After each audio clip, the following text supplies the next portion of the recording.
ready for another lesson?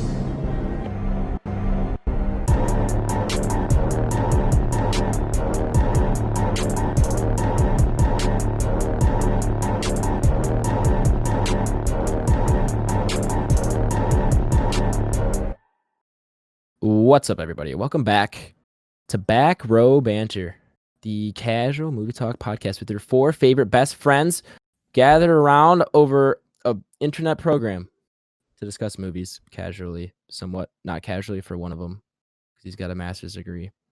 That's not true. This is as No? casual as I get. Oh, okay. Okay. Well, on today's show, we got lots of delays in the news. 3 movies delayed and some other news for you. Trailer talk. We don't really have any trailer talk today. New to streaming. We have some movies, but it's gonna be a very dry week. I'm sorry. And then we'll get to what we're watching. And our main review for the week is going to be Hereditary. But before we get into any of that, I don't know if I said this already, but I'm your host, Adam Schwartz. Joining me today, I guess we'll go to Tyler Vidalis because Nathaniel just left. I don't know. Hey, What's up, Popcorn Tyler? what's going on? How you doing, buddy? Good, man. How are you? I'm great. I'm good. Things are going good. I'm busy as fuck, but you know. Yeah, I just got done with my little week off. So how was that? What'd you end up doing? definitely it was good. I actually kind of was pretty lazy, which is fine. Those are the best vacations, man. Yeah, I had to get a lot of stuff done that I probably should have gotten done a little sooner, but I like to procrastinate. But I had to go to the DMV, which really wasn't as bad as I thought it was going to be. How was that, dude? That's something I've been meaning to do, and I've been thinking like the line's gonna be long as fuck. So yeah. Well, so like my car and everything is registered in Woodstock. Not that you have to go to the same one that your car's registered in, but right. Woodstock is significantly smaller than Schaumburg area. Right. So I was talking to my dad, and I was like, "What do the lines look like?" And he was like, "They've actually shortened down a lot compared to what they used to be." So I was like, all right, well then I'll just cruise out there like right when they open and give her a shot. And so I got out there at like 7:30 a.m. and I think I was there for maybe, we'll call it hour 45. Oh, I mean that's not too bad for DMV times though. No, yeah, we've all been in those lines before. so they made it really simple. I got my license renewed, and I also renewed my sticker on my car. So I got both of those things done, which needed to be done. Yeah, It sounds like a great vacation. Yeah, I just like did a lot of stuff, adult stuff. Yeah. Yep. So It is what it is sometimes. yeah. And joining us today, back from the disconnected nether is what do we make your infield correspondent, Nathaniel Gingrich? That's me. I was quick jump further there. Sorry about that. Oh, you are domo arigato, Mr. Roboto there, Nathaniel.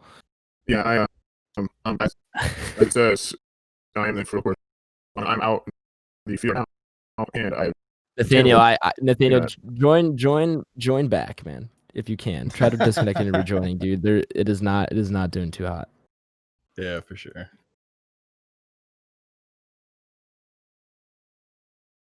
All right, well, we'll skip him for now. Hopefully he comes back sometime soon. We'll keep it rolling. Big Cat Blake, what up, dude? What's going on, dog? Not much. How you been? How's Good, your week? man. Good. Not too bad. Pretty long weekend. I mean, kind of looking forward to this week. I get to celebrate one of my friend's 26th birthday this weekend, so that should be pretty cool. And Gotta birthdays get are always away. fun. Yeah, of course. Kind of just give you an excuse to do Life. stuff. Of course, man. So Yeah. that's really all that's going Happy on early with me. birthday, friend.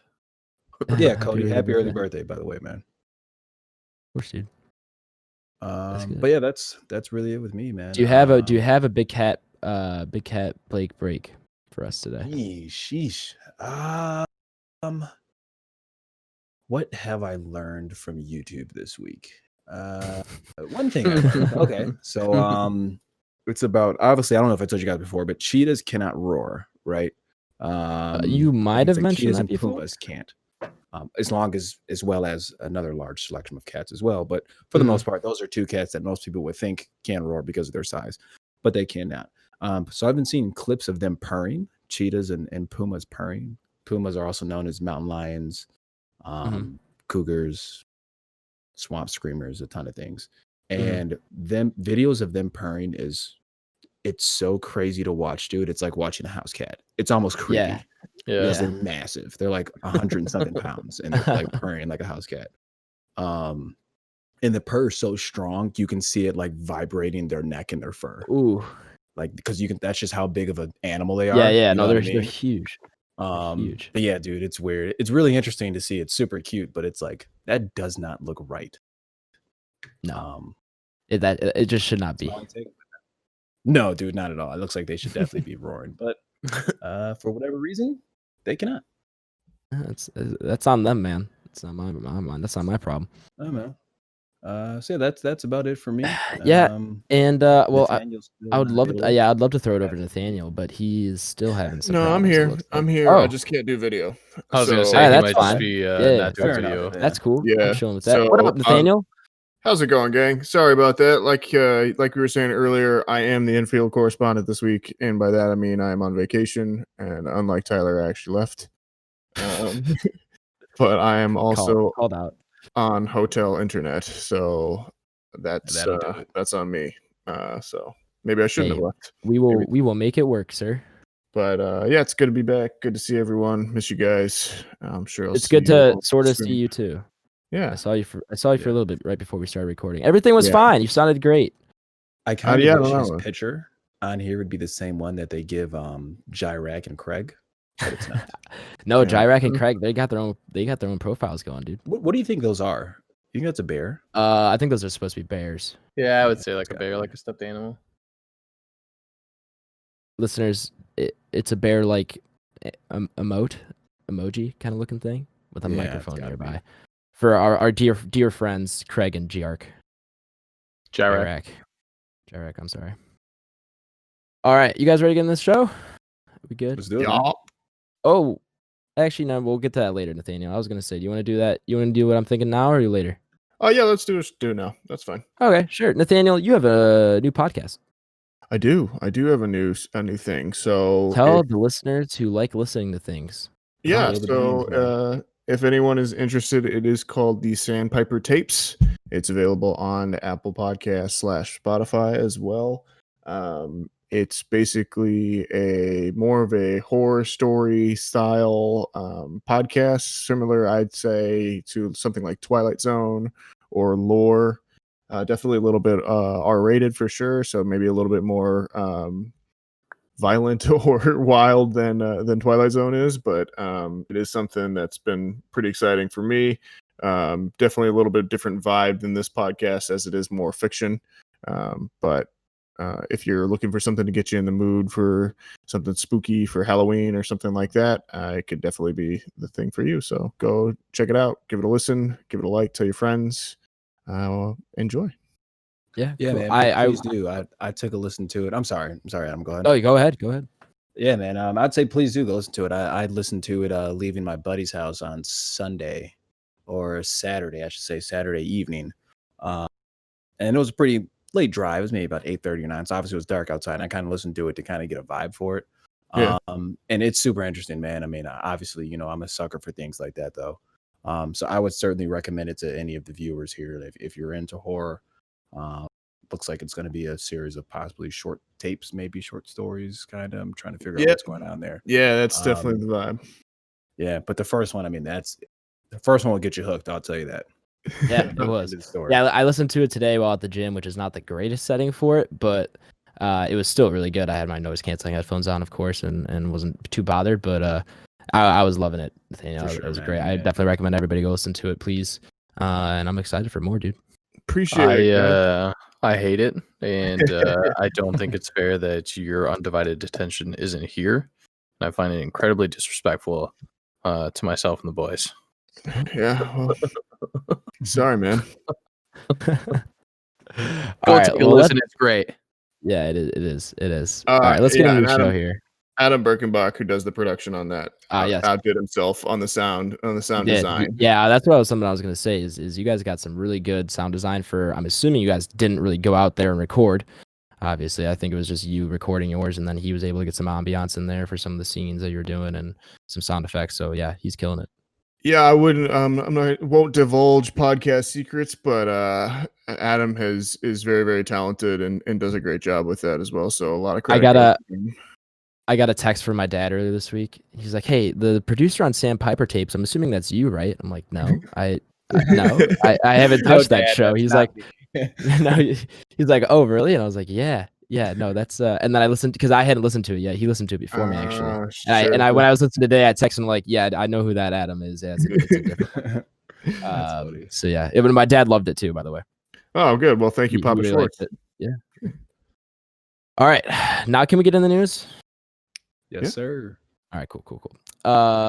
We got 3 delays for you, ladies and gentlemen. 2 of them I said about, 1 of them I don't care about. All right, Dune is delayed to October 2021. No. Bullshit. This one I'm very, very upset about. This is nearly a full year delay. It was supposed to come out December 18th of 2020 and will now be pushed back a full, basically 10 months. 10 or 11 months to October. And I could not be sadder. More sad. Yeah, I think particularly with the 3 films we're talking about and kind of what the writing on the wall has been is that given Tenet's overall lack of revenue and just the overall lack of folks going to see movies right now, they're pushing all of these guys back until there's at least a vaccine for the COVID. Yeah, which I can't blame them for that. No, I can't either. It's disappointing and scary for the theaters. I know paying attention to things overseas.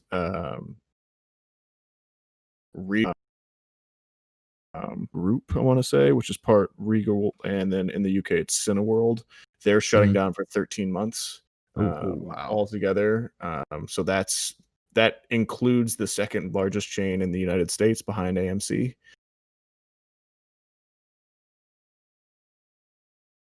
US side of things, but I think with the UK going that way, it would be it's a precedent at least for something like this to come further down the pipe, and especially when we're seeing more films like this delayed, it could be a while before there's get really up and going again if they come back at all, which is scary, but we'll see. Yeah, like I said, I think it definitely makes sense for them to do this, especially after like you said, Tenet has been underwhelming. A little bit. It's been good for pandemic showings, but for like pandemic box office, whatever you want to call it, the amount it should be getting, it's been pretty decent for that, but it's still well below where these movies need to be to make money, and that's going to be very concerning for studios. So I totally understand why they're doing this.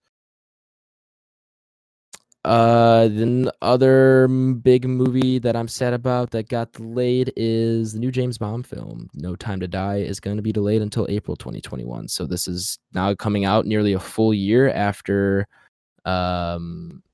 its initial scheduled release date. So that's interesting. Yeah, you wonder, I feel like they keep delaying these movies, and I think people are just going to get frustrated, and then I think limitation breeds creativity, so people are just going to find their entertainment somewhere else or in some other form.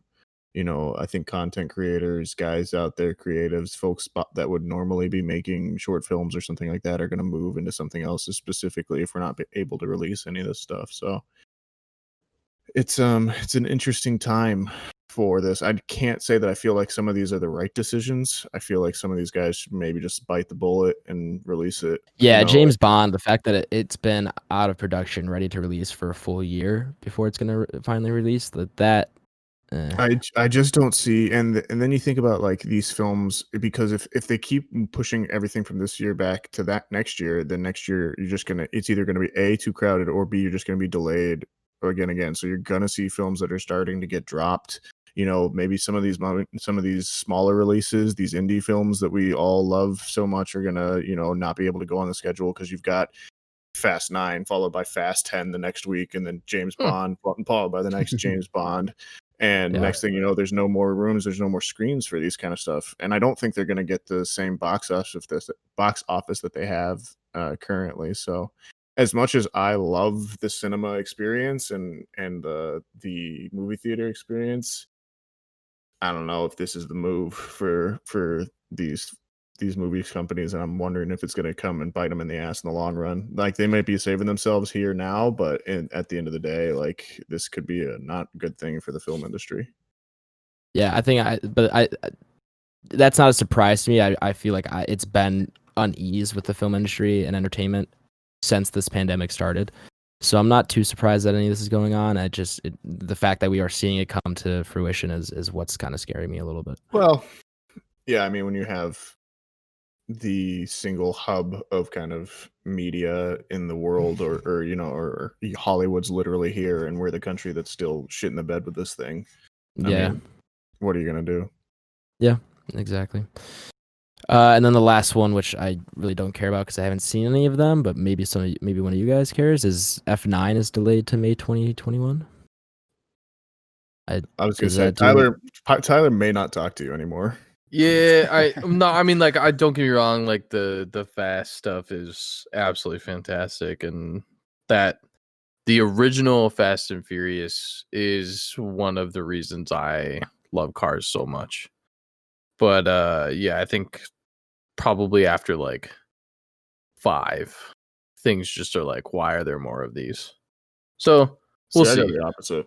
But I think the first one's a classic, but after 5 is when they get good, when they get good again, and they just become this weird action franchise. It's ridiculous how like what they've turned into. Like I'm waiting for like the next movie to be Fast 9 Family versus the Avengers, and like we'll see who wins.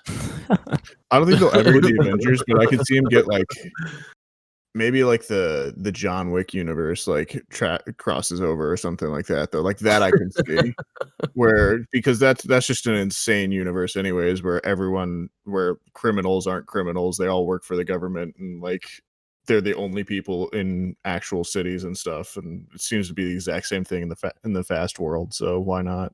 Yeah. Everyone's got a brother or a sister, or they're related somehow.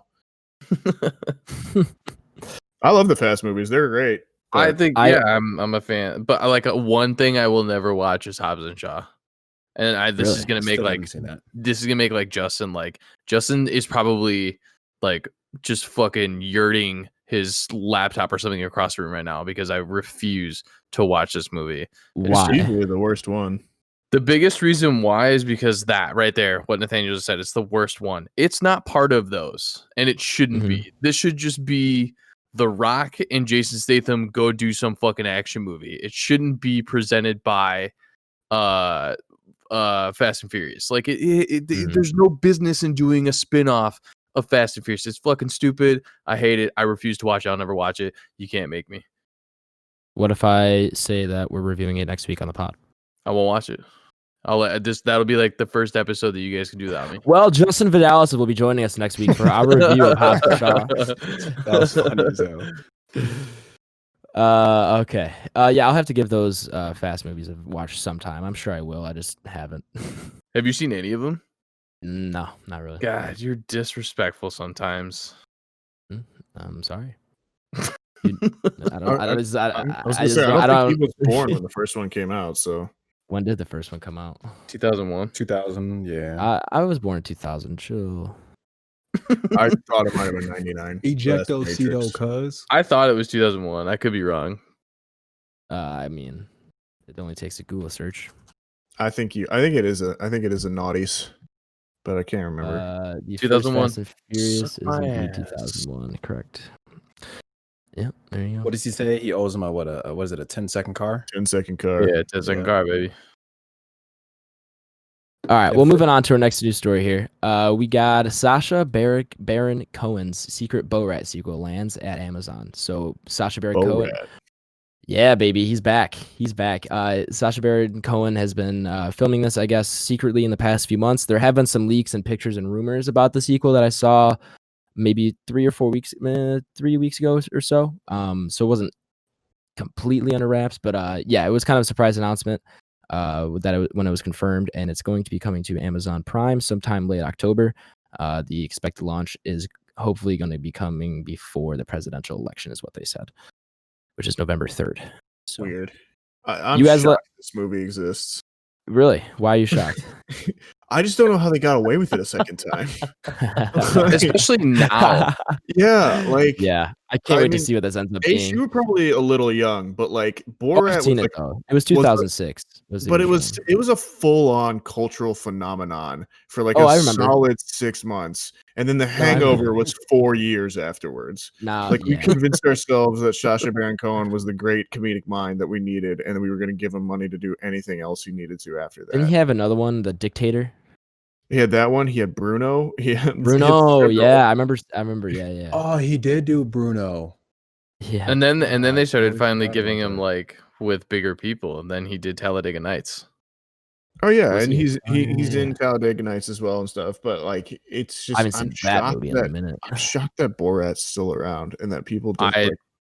I can't wait. I can't wait either. I'm so I excited think to see it's what this supposed to is. be about like Mike Pence. Like the full title is has something with Mike Pence in it. Yeah. It just says right now, the story I'm looking at, which is from the Hollywood Reporter, of course, it doesn't say anything about a full title. It just says Borat 2. Hold on, I'll find it. I just Okay. remember this being out. You said 2006. Yeah, 2006 is when the first Yeah. one came So out. like Justin was a senior, and like Ryan and Robin, all those guys are seniors, and I'm a freshman, and this movie comes out. That's great And timing. it like next thing you know, like all anybody's doing around high school is like, you will never get this. You'll never like it's in like I can't imagine what this is gonna be like. This is my wife. She number 3 prostitute of all of Kazakhstan. It's outrageous. Yeah. If you So, haven't seen it, do yourself a favor. Apparently, at some point it was called Borat, gift of pornographic monkey to Vice Premier Mikhail Pence to make benefit recently diminished nation of Kazakhstan. Yikes. That's great. But That's apparently fantastic. they're going with something else. Have any of you guys seen Who Is America? Mm-mm. I have No, and I wonder if that's when they filmed a lot of this while they were filming that like Well, subsequent. that was all the way back in 2018, so it's possible that maybe they filmed some of it. Yeah, that's true. That's a good point. But that was a little bit ago. That But was he's 2 years he's ago. filming a second season of that too. Is he good? I heard that was really good. I never saw it because it came to a streaming service or channel or whatever that I didn't have access to. I think it was Yeah, it was- Showtime, maybe. Maybe. Yeah, it was Showtime. It was Showtime. So I haven't seen it, but I've heard really good things. It's supposed to be really funny. I've seen some clips of it where he just absolutely embarrasses some pretty high up people. Didn't he? You know, I'm thinking of something else. Never mind. So yeah, I'm excited for that. Do you guys want to? I would say we could do a review for this, but we're kind of stacked on horror. We'll see. We'll see what the timing ends up being. And then moving on to our last news story is Spider-Man 3 Jolt. Jamie Foxx returning as Electro. So apparently Jamie Foxx is in the final talks to reprise his role as Electro in the new Spider-Man movie with Tom Just Holland. don't make him blue. Yeah, that'll just probably don't make him Give him- dubsteppy. Don't make him nerd. I don't know. Give him Now, the original costume and just let him roll. Do you think that they're trying to do this to finally create the multiverse?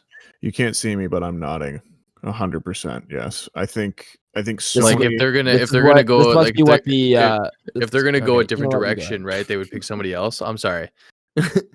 Yeah, if they were gonna go a different direction, then they should just go a different direction, and Jamie Foxx shouldn't even be in the talks. But if he's Right. still in the talks, that means they're seriously considering putting something together for multiverse. I think it probably tells us in the story that Adam was going to tell us. It really, honestly, it really didn't. Oh no. Okay. Well then, No, never mind. No, it really didn't mention anything in the multiverse. No, what I was gonna say is this must be what the listeners feel like when we do visual gags because I can't see you. Oh. Yeah, but you know the Um, timing was lost because Tyler just had to talk about it. I'm just kidding. Yeah. I'm okay with this. I'm interested to see what they'll do with it. I'm interested to see if they'll open up the multiverse. If they do, please change him not blue. It's not blue.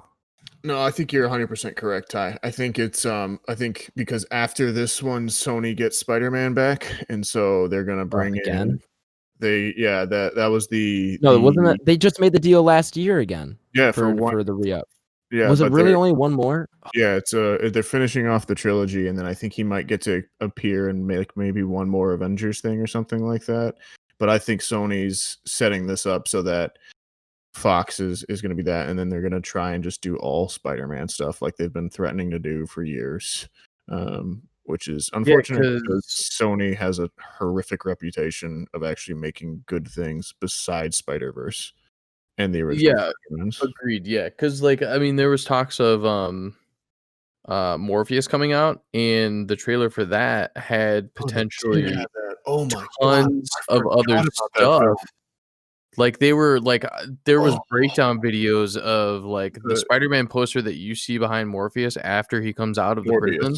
Morbius, sorry. After he comes out of the I'm like talking Matrix.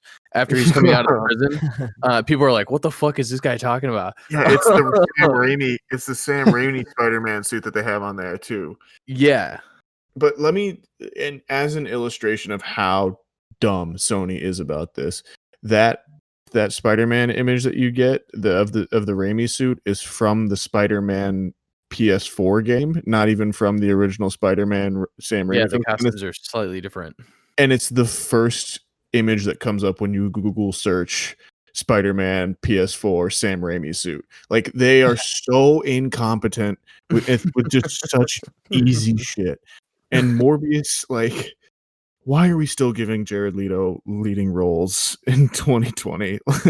Yeah, I don't know. I actually think he could probably play this part really well. Yeah, and as an Underworld sequel, when it should have been in 2003, when they still made movies like this. But like this looks like every Blade, every Underworld, every Matrix ripoff that came out in 2007, and like I don't know. I'm just out on the Morbius train at the moment. We'll see. Maybe the movie will look good. I think it looks like a movie where he jumps around and does a bunch of stuff, and then the last frame of the film is him finally being Morbius, and he's like, I guess I am Morbius the vampire, and then like smash cut like end of film, and then in the post credits we get Jamie Foxx, and he's like, "There's gonna be some electricity here" or something, and then we'll get him, Carnage, Venom, in a Sinister Six 3 years from now, and all of.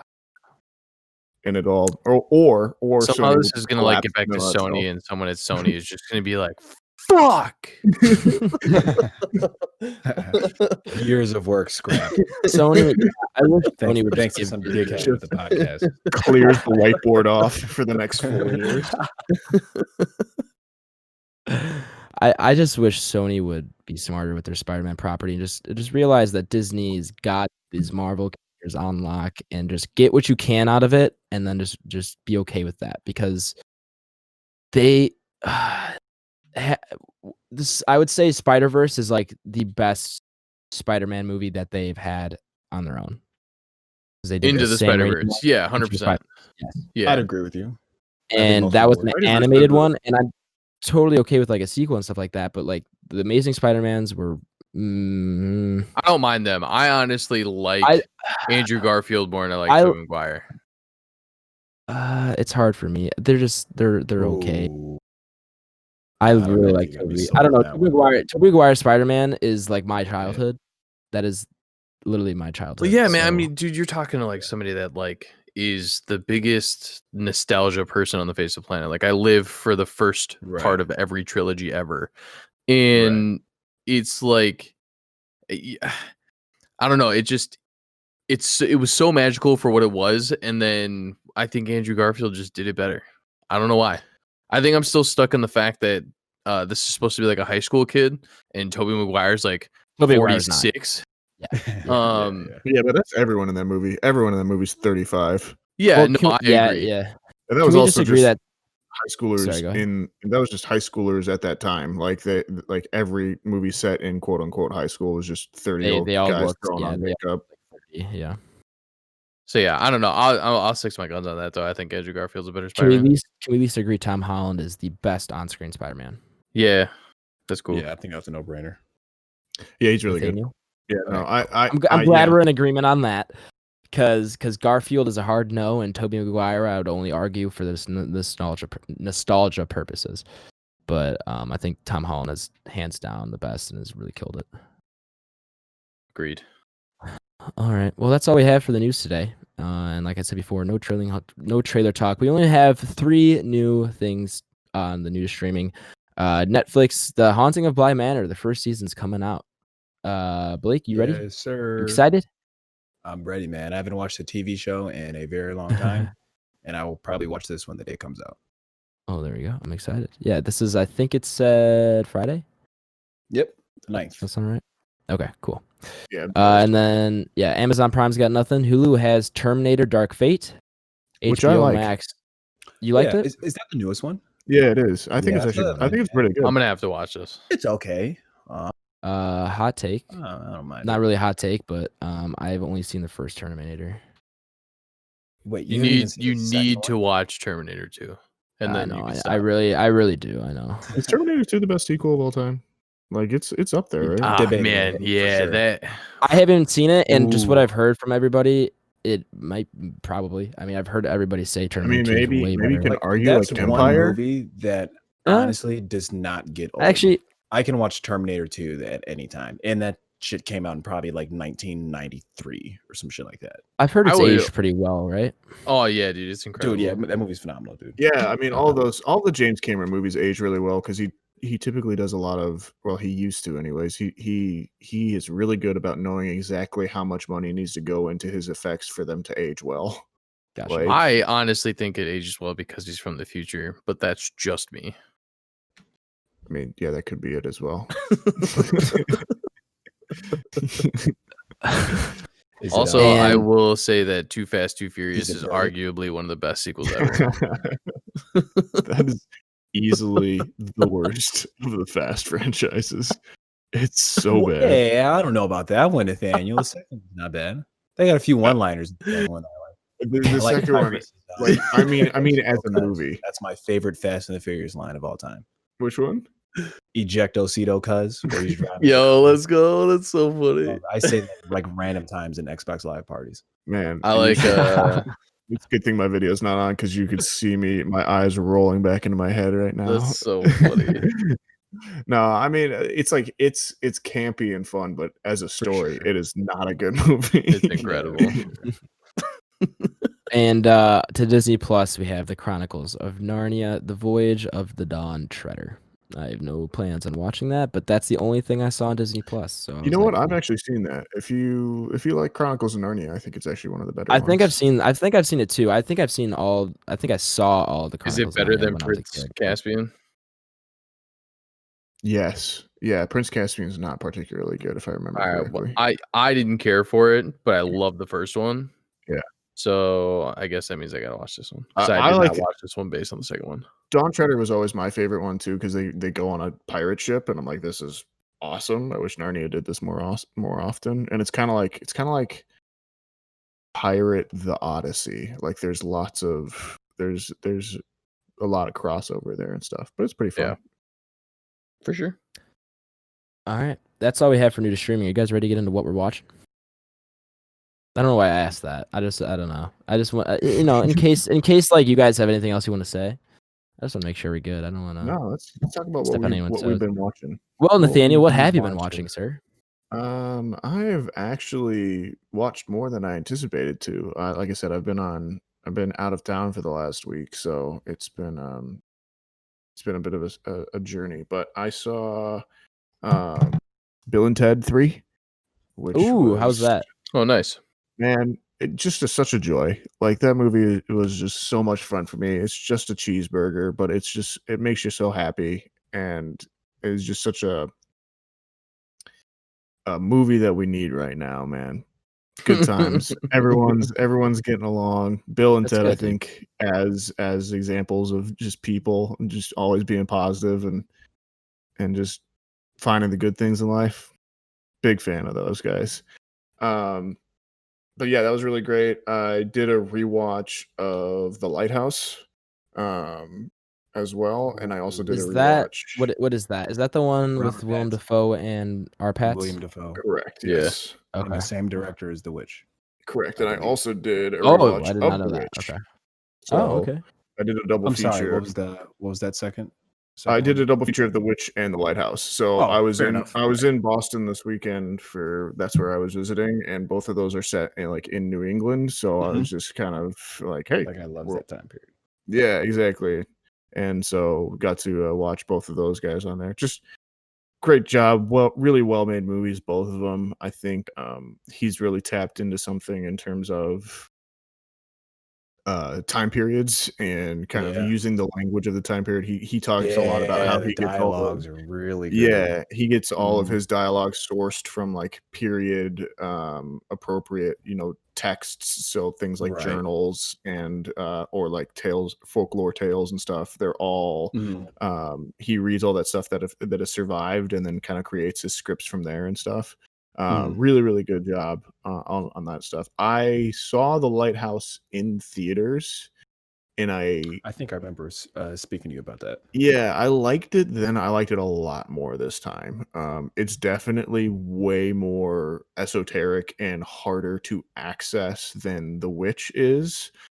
However, I feel like if you're an art house movie fan, if you're like a Lovecraftian fan, if you're Mhm. a fan of, if you're like a theater fan, like another thing about his movies is a lot of times they feel like they could be plays too, because they have these kind of long, expansive speeches and monologues and stuff, and they're Mhm. often set in just kind of like one location, really.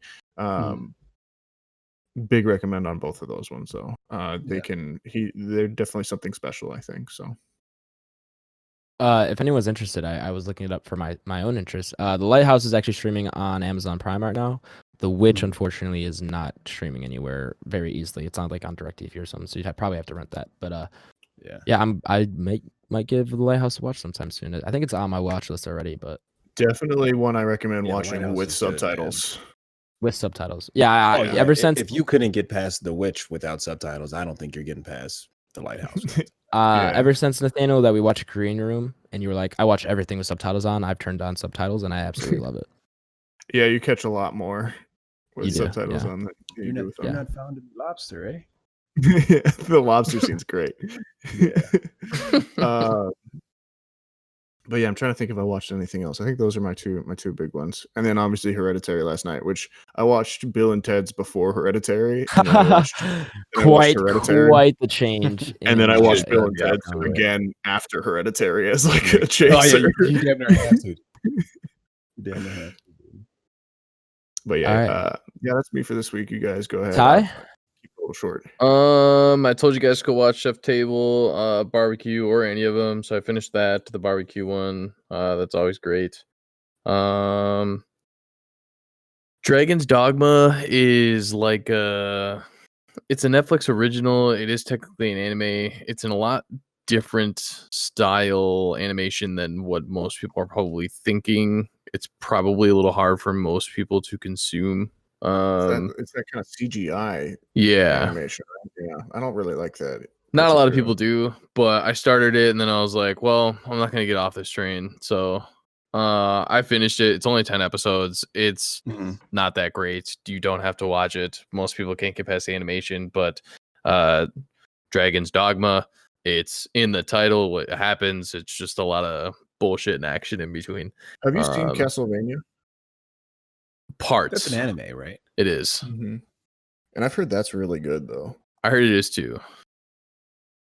It's kind of a similar. Yeah, it's got setting. that's fair. The most manliest show other than Forge and Fire, it's called Meat Eater. It is about a hunter that goes out into the wilderness and he hunts things, and it's really cool because he usually does like the field dressing like right there after he shoots it, which most hunters do, but it's cool because a lot of people that haven't gotten to see that get to see that. And then he uses it, and he uses every part of it. And most of the time at the end of the episode, he cooks the meat with his buddies that he went hunting with. He does one with like Joe Rogan. So it's really cool. It's really great. Gives you a perspective of people that go hunting and they're not just doing it for sport. There are people out there that do it for food. I want to go bow hunting. Bow hunting's great. It's difficult. I don't know if I could ever actually kill anything like that, but like, I don't know. I think it'd just be fun. Yeah. Bow hunting is very, very difficult. Yeah, but I'm up for it. Yeah, it's cool. I want to feel like I'm like, Native American. I want to get like, some makeup going, maybe a headdress. I Just don't like, think you can you do don't- that. You don't have to do that. Just, put on camouflage, call it a day. or that. Leah and I are trying to catch up on Schitt's Creek, just because she's actually seen most of it all the way through. Is that show I have good? not, bro. It's it's really so funny. good. It's great. I Highly just don't recommend. know if I would vibe with that humor. There's just some shows that I just don't. I that's don't okay. find funny, and I feel like that's one of them from what I've seen of it. But I don't know for sure, and it's too hard for me to judge. Yeah, I would say give it a shot, and I wouldn't just say like first couple episodes. I'd say you probably need to get. I would If try you and say get through more the than one first season, I am not gonna watch it. No, I'd say just try and Okay. watch through the first season. I think even halfway through that, you would say whether or Okay. not you like it. Okay. Well, I Okay. Yeah, hate it's that a great show. too. It's funny. What'd you say? Huh? I'm sorry, I was cutting in there, but I hate that like that thing too, where it's always like you gotta get past the first season, and then I swear gotta it get, gets like, so good. Yeah, I don't care for that either. I hate that. I think if you try and watch a season of something and you don't like it, then just don't like it. It's Right. fine. And then and they always go like, "Oh, but you could totally like skip the first season." Like, I'm not gonna do that. No, I'm not gonna do that. Anybody who does that is a psychopath. Right. Yeah. Series and just jumps mid show. Could you imagine doing that? Could you imagine just not even watching episode 1 of Game of Thrones, and just going straight to episode 2? You would be so confused. Yeah. You don't watch I episode would 1, lose and my mind. I feel like I think you'd be screwed the rest of the show. it's the reason why I've never watched all of Parks and Rec. I've seen like the first 3 episodes, and I'm like, I can't handle this. And everyone's Yeah, like, the "Oh, you first just gotta season's push rough. through. The first You just gotta season's push through." And rough. it's like, I don't want Well, it's the same to. thing with There's- The Office. Yeah, but The Office is 6 episodes the first season. That's Like true. you can pound it out I in don't think 2 the Parks hours. and Rec is too much more, though, is it? I don't know. I've never, like I said, I've never gotten I that don't far. know. I think you're one or the other. I think you're either Parks and Rec or you're The No, I'm Office. both. It's I love very both. rarely that I meet I somebody honestly that likes watched, both.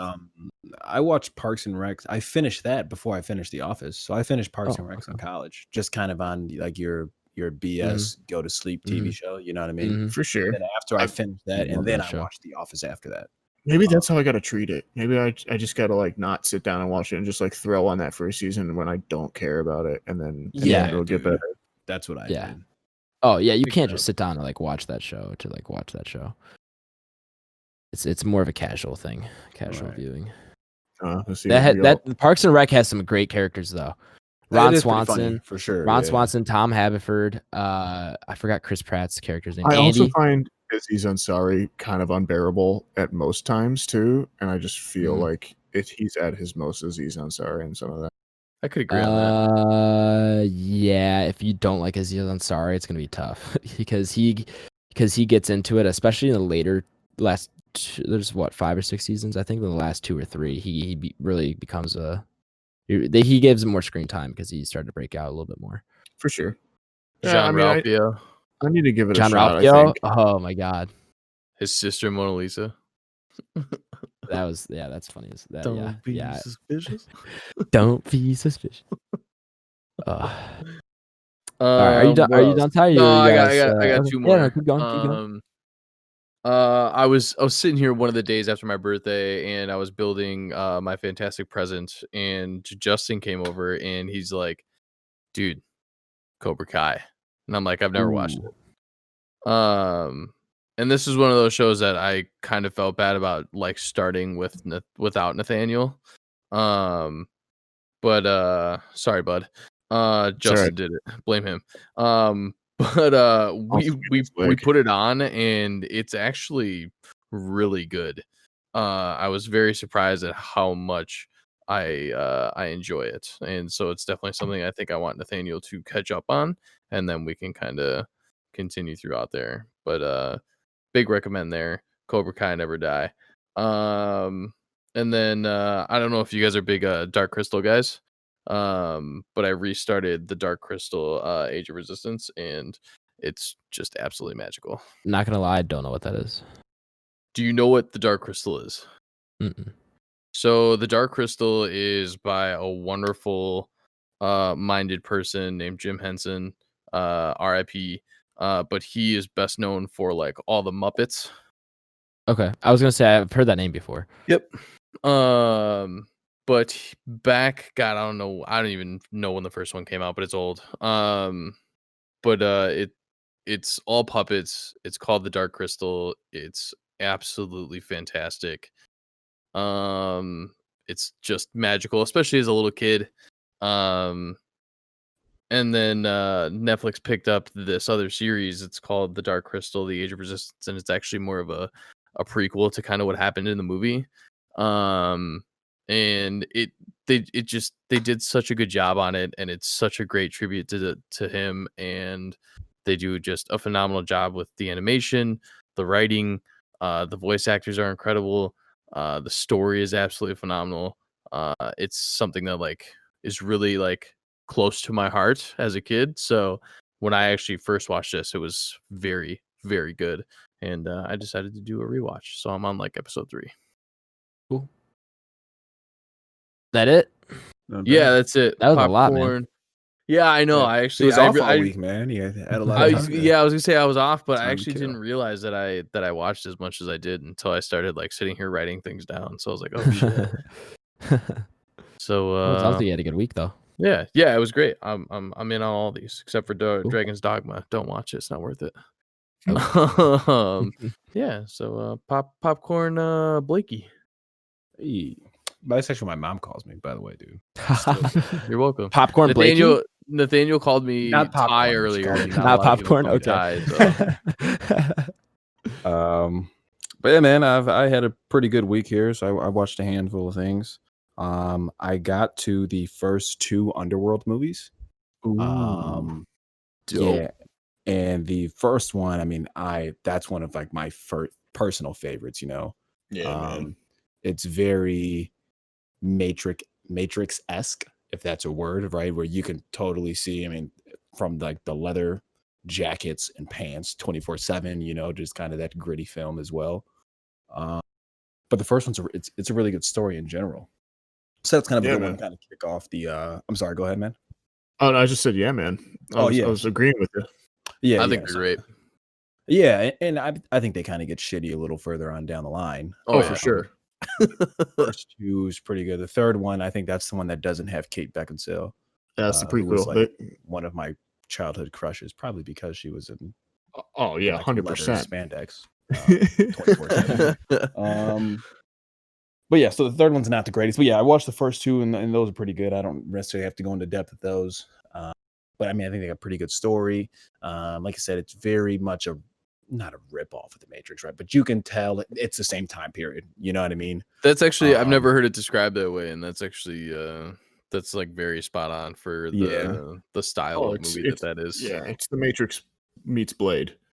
For sure. Like, that's what it is. For sure. That's how I look at it. Like when it comes down to their wardrobe and everything. But yeah, those are super dope. The second one, I don't think I like as much as the first one. Yeah, the first one's definitely the better film. They go Resident Evil really quick. Yeah. And then once you get to 3, 4, and like I think there's 5. I think so too, yeah. But they turn into those like those Saturday hangover movies that you have where you just like throw one on. Right. I think Rise of the Lycans is probably my favorite. That is the third one, isn't it? That's the third one. Yeah, that's the one without Kate Beckinsale, I believe. They follow the Fast and Furious lineup where they Tokyo drift it in the third one. They sure did. I never heard of that. Yeah, you're definitely right. So yeah, I've watched those 2. I would recommend those. Those are on Netflix for sure. I think the first one has a really good story, which is basically that feud between vampires and werewolves. It's pretty cool how they got the werewolves. They're called lichens, and it kind of goes back several centuries, and some things go down, right, where there's a human who they think is like a descendant of somebody from a very long lineage of pure blood humanage. That's a word. So yeah, that's that. Second one, don't have to go into details on that. Another one thing I also watched the Evil Dead remake. Oh yeah. Nice. Yeah, that's 2013. Yeah, that's one of my favorite remakes. Like I said, I personally think I like that one more than the Halloween remake, but a lot of people probably butcher me for that. Ooh, yeah, Um, that's a tough one. I think you've brought up that take before, but yeah, and a lot of I people are kind of like, "Yeah, Blake, you're stupid." I But think the Halloween's more. I mean, the Halloween's a sequel, whereas like Evil Dead is way more of a For sure. remake. for Yeah, sure. no. but I think you're right.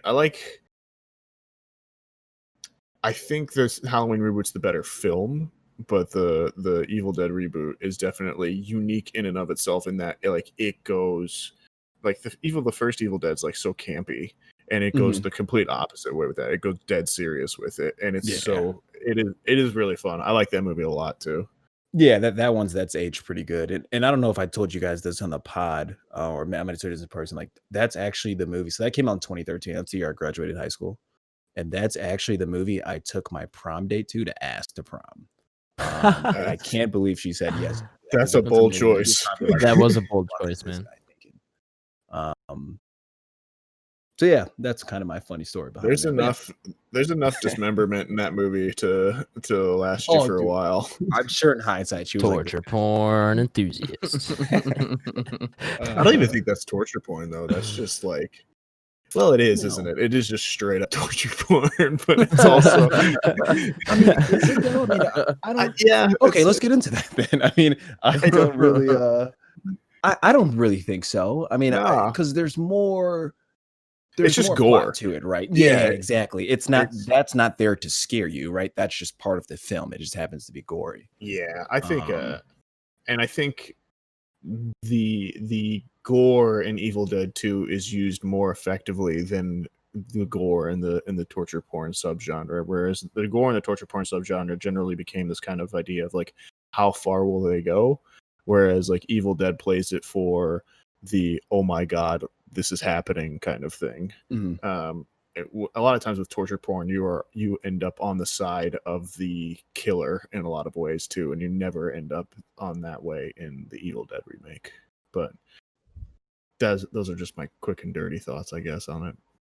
Yeah, no, I mean, I think you're pretty much kind of spot on with that. Obviously, the ending is pretty gory, right? It's like raining blood. Yeah, in hell, but it's wild. Final 20 minutes. Yeah, but it's good. You know, I mean, I think Mia, so that's played by Jane Levy. She's great. Yeah, she's actually, and she killed that role, and I think she actually has some really good lines in there as when she is possessed. Yeah. It actually aged pretty well.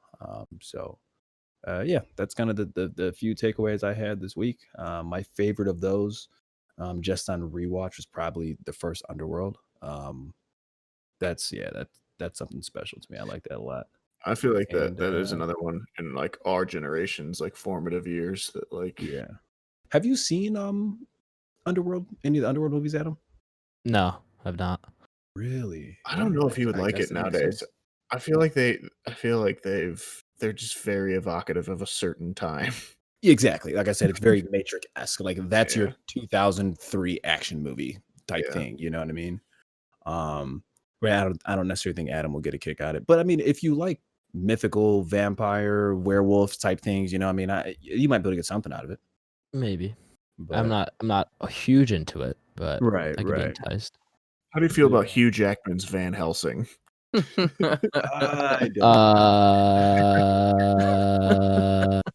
See, now that strikes me as something Adam would like. I don't know why, but it does.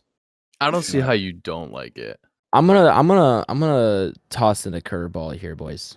I am a big fan and watched as a kid the 2 Guillermo del Toro Hellboy movies. Oh, okay.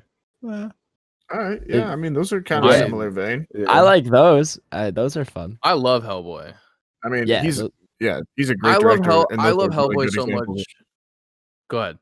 I said, I mean, he's a great director, and there's really good examples of what he does really well. So I think that's not an insane take. I wasn't saying this insane take. I just feel like that's like a random movie that I have seen that you probably guys wouldn't have expected me to see. I'm with you there. Yeah, that definitely takes me by surprise. I wouldn't expect it. I don't know. I just liked those as a kid. That's fair. Don't watch the newest one.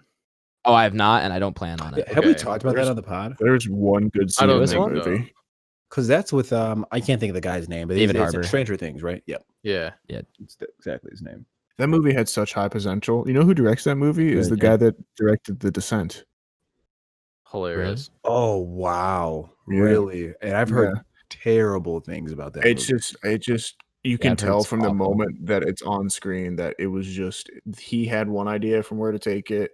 Other people had other ideas, and they just never met. Like it's Yeah. just a really bad mishmash.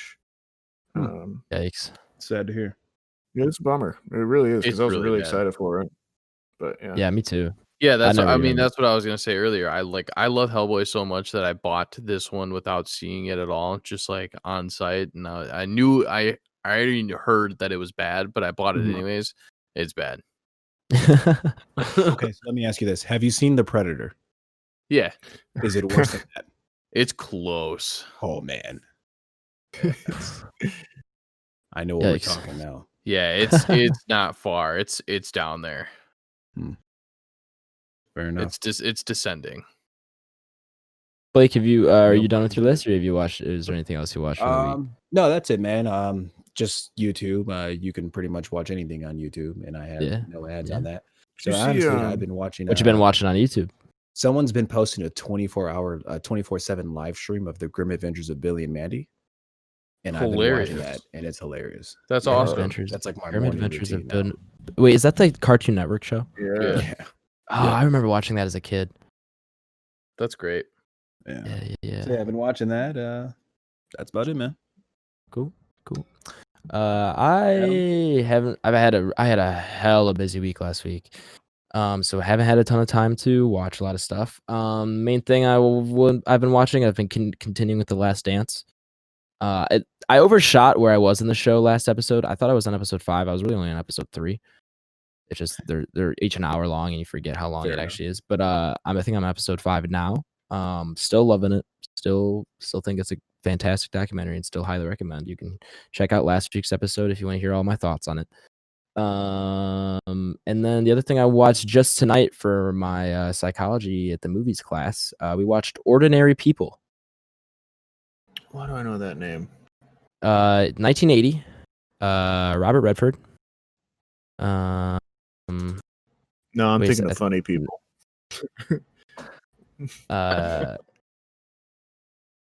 Sorry, hang on. I'm pulling. I like I'm pulling Redford, up. though. Yeah. Robert Redford, director.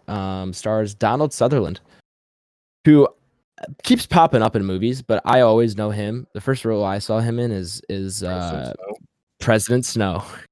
So he will always be President Snow to me.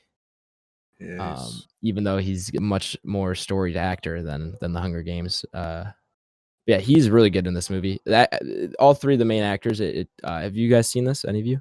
No, I've I have not. I can't say. that I have. Ooh. Now it's my turn to educate you guys. Usually, you guys have seen at least something or one of you guys has seen the thing I'm talking about. This time, not so much. So this is 1980. I guess my teacher was telling me, but I could confirm. But I guess it won Academy Award that year for Best Picture. Won 4 Oscars. Here they have it on IMDb. Fantastic. Best Picture, Best Actor in Supporting Role for Timothy Hutton, Best Director Robert Redford, and then Best Writing Screenplay based on material from another medium for yeah. And then Best Actress in Leading Role, Mary Tyler Moore was nominated, and then Supporting Role, Judd Hirsch is nominated as well for his role as Dr. Berger. Yeah, really good movie. I really liked it. It deals a lot with mental illness. It's a family of 3. And the youngest son. Well, I guess so. Former family of 4. They lose one of the sons, and then it's the younger son. It's about the family kind of coping with the loss as the younger son kind of becomes depressed. And the thing that was interesting to me is this was released 40 years ago, and the stigmas around mental illness have changed so much. For sure. That it was kind of jarring to see how they kind of treated it and talked about it and back then compared to now, because I feel like things have gotten a lot better in regards to even the past like 10 years. I would say in 2010 I think there was still a lot of stigma around mental illness to compare to 2020. I feel like we've come a long way in awareness for that kind of stuff. So going back 40 years was kind of wild, and it really kind of pushed at least I'm assuming. I don't know the context because I wasn't alive around then, but I'm assuming kind of pushed a little bit of the envelope on the topic because even the movie touches on how taboo it was at the time. So yeah, I would highly recommend it. It's not streaming anywhere. I did have to rent it to watch, but really, really good. Donald Sutherland, really good. I like him a lot. Good at acting. Every time he pops up in something, I'm just like, ooh, President Snow guy. And I'm looking at his IMDb now. Holy crap, it just goes on forever. Yeah, he's been around. He's been in the game for a bit. You know who else he's in that I watched a few months ago is Outbreak. That's yeah. He's an Outbreak. Incredible. That movie's good. The first half of that movie I really liked, and then it turns into like a really crappy action movie at the end, and that really pissed me off. But yeah, that's really all I had to. Like I said, I was super busy last week, so I haven't a ton of time to watch stuff. Yeah. All right, are we ready to get into our main segment? Yes. Again, let's I do asked it. that question, Absolutely. just making sure we're all okay. Blake's fired up. Absolutely. All right. man. Well, for the listeners who have not been here before, I think Nathaniel should give them a little rundown of what's going on with our review segment.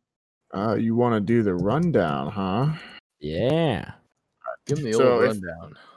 If you've not listened to Back Row Banter before, what we do is we generally give ourselves a little review segment here. What we'll do is our IMDb summary to start off with.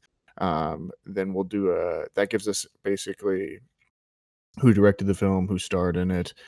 What we'll read what the plot summary is on IMDb. They are kind of notorious for being particularly short and not particularly effusive, I guess. So we'll go a little bit further in there. No spoilers at this point. We will not spoil the movie for you. And then we'll go over, kind of give our first reacts and recommendations, things we liked about the movie. At that point, we will make a choice. Do we recommend this movie? Do we not?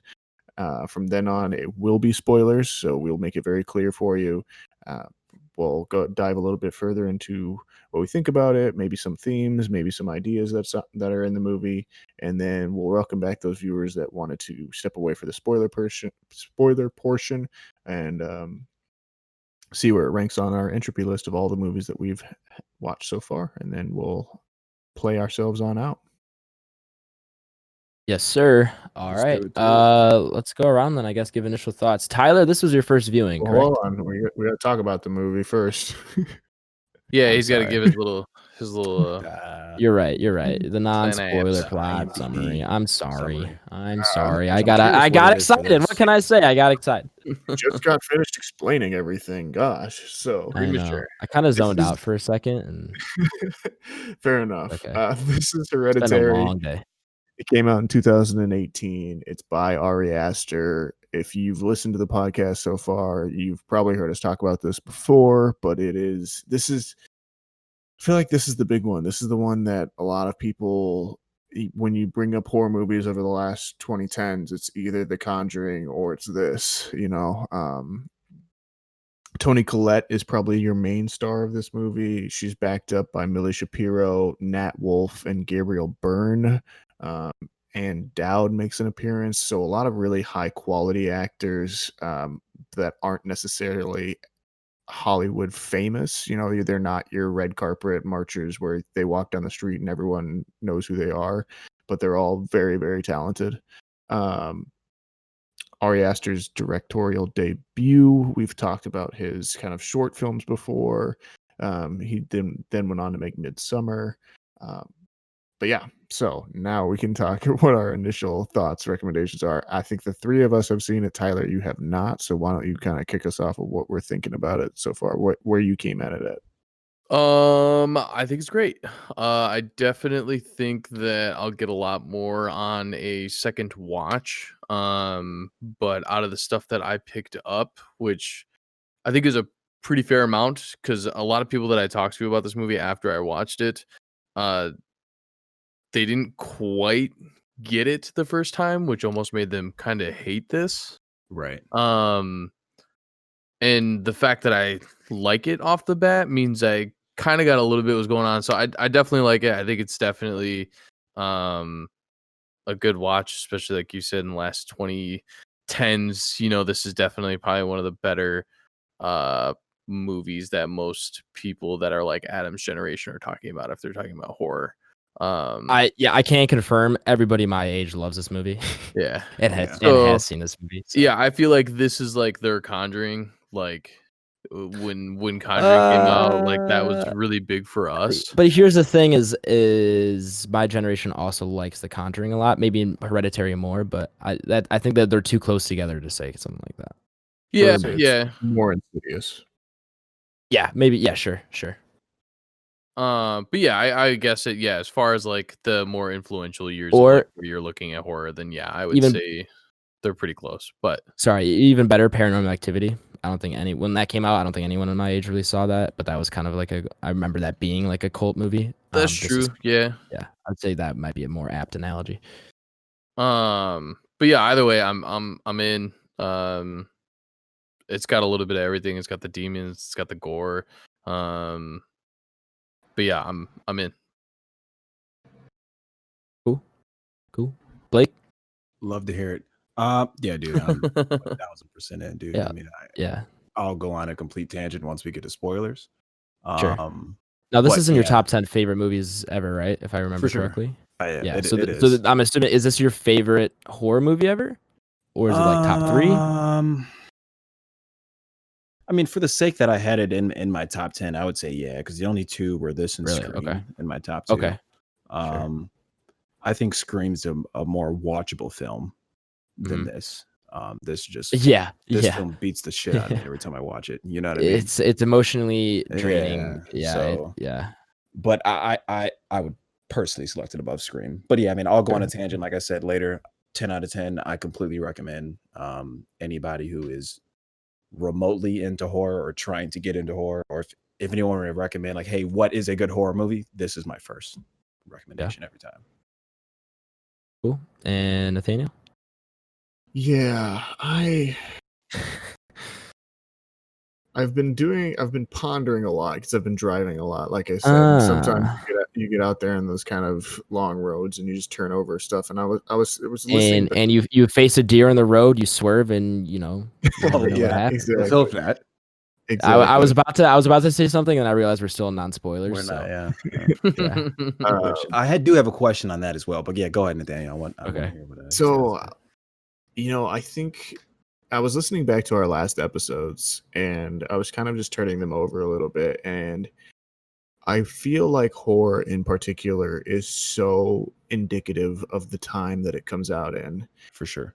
And like we were talking about, like, for example, the movie High Tension, which Adam just did not connect with in any way, shape, or form. But then we brought up a couple times on the podcast, the movie came out in 2003. So if you think back to 2003, which means it's shot in 2002, which means it's probably written somewhere either early 2002 or late 2001. And if you think back to 2001, the world was a very, very different place, one. And one of Adam's main complaints in that movie was that we don't have any sort of motivation for the trucker. We don't have any motivation for this character coming in and slaughtering this family.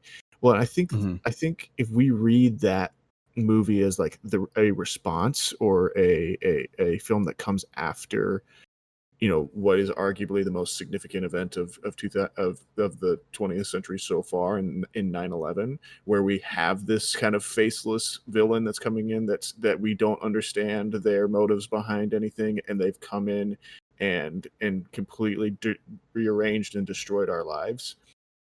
And then we view that as Fede Alvarez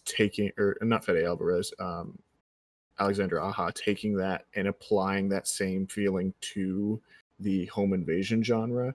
You get High Tension.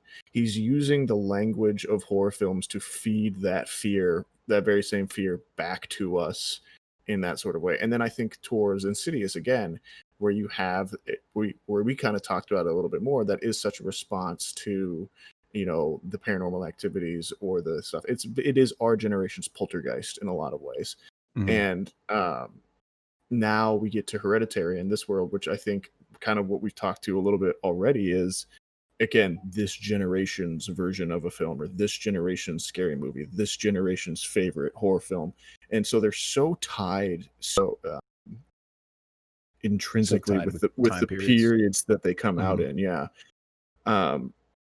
My feelings on Hereditary, I'm not sure that I actually like this movie, even though I recognize its artistic value and its how effective it is as a movie, but it is so harrowing to watch and so Yeah.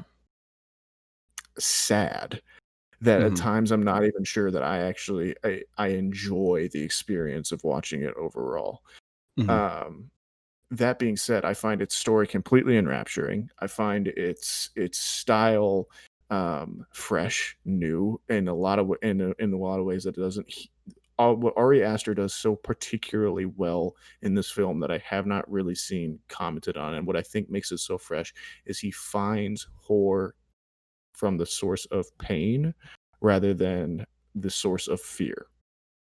Whereas Mhm. so many films work on scaring you through fear, this film works on scaring you through the character's own emotions and their own sense of loss and pain and suffering that they're going through.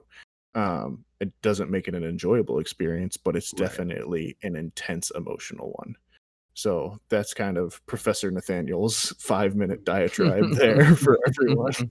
Yeah, no, and I pretty much agree with you, and I think we'll get into it obviously once we get to the spoilers. But to your point, where how he finds like what he finds scary is more in pain and stuff like that, and I think that goes to, I'm curious to what you guys will think are some of the more horrifying things of this movie, or the more horrifying scenes. But to me, most of the horrifying scenes in here are it's really nothing on screen. It's dialogue. It's what the characters are saying to each other. Sure. Like those are the things that make me the most uncomfortable when I watch this movie. Yeah. Um, And so this yeah, this film does we can have a go on. giant spoiler right in the middle of it, so we are being very careful with how we talk Yeah, about exactly. it too. Right. So yeah, but we can go into a little depth later. Yeah. But For sure. this movie Yeah. definitely beats you up when you watch it though. It's takes a lot out of you. It takes a lot to keep Yeah. your eyes on the screen because you kind of just keep wanting to just say, "Oh my god, more and more of this." Like, just what are you laughing at, Ty? I love the way that you're talking about it. Yeah. And funny Mhm. thing about this too is this is actually, so I have a soft spot for my heart in this movie. This is the first movie I saw in theaters by myself. Oh wow. So Okay. I saw this in theaters by myself. That is a very traumatizing movie Oh to my see God, by yourself. I'm telling you. I could not imagine watching this by myself for the I was first time. going I on- watched this. The Shane don't family just have- vacation. Stockholm syndrome from this film. I very well might, man. I mean, I was going on a family vacation one morning, or obviously the next morning, and we had a really early flight, and I couldn't go to sleep. And I was like, you know what? Who can I go see this with? And at the time, my girlfriend of several years, she was a server, so she'd always work late nights. So I went on like a Thursday night at like 11:30 or whatever. I went to AMC South 30, AMC 30 South Barrington, excuse me. And this is one of those films. The being in a theater watching this, I mean, like once that scene happens, we know what that scene is. Like, Mhm. I don't think you heard anything in the theater for the remaining like hour and 15 minutes. Yeah. You know what There's I mean? Like, more than no that. There's more than popcorn, an hour. there's no, Yeah, I think there's an nobody's hour and drinking a half anything. left. Yeah. Right. Yeah. Nobody's getting up going to the bathroom. It was so unnerving. And then it ended, and like it was still just like silence, and people just got up and walked away. It was the most bizarre thing. You can tell it just unsettled everybody. But Yeah, I can totally understand that. yeah, That's dude, it was weird. I don't see where you're coming from. Yeah, I'm a super sleuth, Adam Schwartz, and I saw everything coming. I saw that light post from a mile away. I'm just saying. Yeah. This movie did not. Did we scare me. even give the summary? I don't think we did we? Oh. So literally all The this IMDb summary actually hits this movie completely on the head. Yeah, a You grieving would think it family spoils is it. haunted by tragic and disturbing occurrences. Who would have thought? That's about Weird. That's all you Hey, did you guys watch the trailer before watching the movies on this, or any of the promo? I did mean, not. But so know I it's will dated. bring that up later because Yeah. that spoils a huge scare for me in this movie that I absolutely hate. Yeah, I mean, Okay. Yeah, like I said, I called it obviously on first glance, but even the trailer and the promo for this movie, like going into this movie, like you thought you signed up for something completely different. Yes. Okay. I see what you're What saying you there. sit down to Yes. watch. Yeah. And I think that plays even a more testament to why I valued it so much, because it's like, holy shit, I did not see any of this coming. Yeah. Like, It's you're looking at trailers, marketing. they pull out every 20th. I'm sorry. Go ahead, Blake. But No, yeah, I'm done. Go ahead. they pull out like every 20th century trick that we've had in horror films so far, and they use it in this movie. What I mean by that is like prior to Blair Witch Project and prior to Paranormal Activity, we never really had those interactive like campaign ads, that you had to go onto the website to kind of do everything. I mean, Paranormal or Blair Witch's big thing was they made a website for the movie, and then now every film has a website, But the way that this film is marketed in the story that it actually tells are so tied together. And then there's other kind of just little tricks that they use that are fresh in this movie but aren't. And this is kind of one of the criticisms I do have of this movie, is that when horror films go mainstream and become and kind of enter the cultural zeitgeist, which I think this movie definitely did when it came out, there are so many things that people who don't normally watch horror movies, the big horror heads like me and Blake, see for the first time in those movies that are just aped from other horror films already. So like Hereditary does certain things where you'd be like, oh, I see I see what's influenced it there, or I see things that'll go there, but then it just ends up taking the credit for all of those innovations, just because it is the one that's so in the public consciousness. I'm doing a bad job of explaining this, but do you kind of get what I'm saying? I follow you. Yeah, I follow you. That's like one of my only criticisms of this movie, and it's such a lame duck thing of just being like, oh well, like people don't know where these things come from. But it is just, I feel like it's important to say horror films are constantly innovating and constantly trying to be better and stuff, and that's one of the reasons why I find them so compelling. And Hereditary is a great example of a lot of those different things, but does not originate as much as I think sometimes people think it does. But that's all I've got. Big old recommend from me, I'm sure. Yeah. Everyone else? Did we get to Adam's recommendation yet? Or Oh, I'm sorry, Adam. Go ahead. I apologize. Yeah, so the first time I watched this movie, it was basically the opposite of what you said, Blake. I watched this movie last year in my freshman year dorm room with probably about 6 or 7 people in the room. Okay. Not the best environment to watch it in, but that being said, it wasn't like one of those things where we're all talking and hanging out and then watching it. We all were like focused on the movie and all reacting together. So that kind of made it a little bit better almost, because it was kind of like we were going through this shit together kind of thing. So yeah, and then rewatching it now, I didn't rewatch it alone. I rewatched it with a friend again.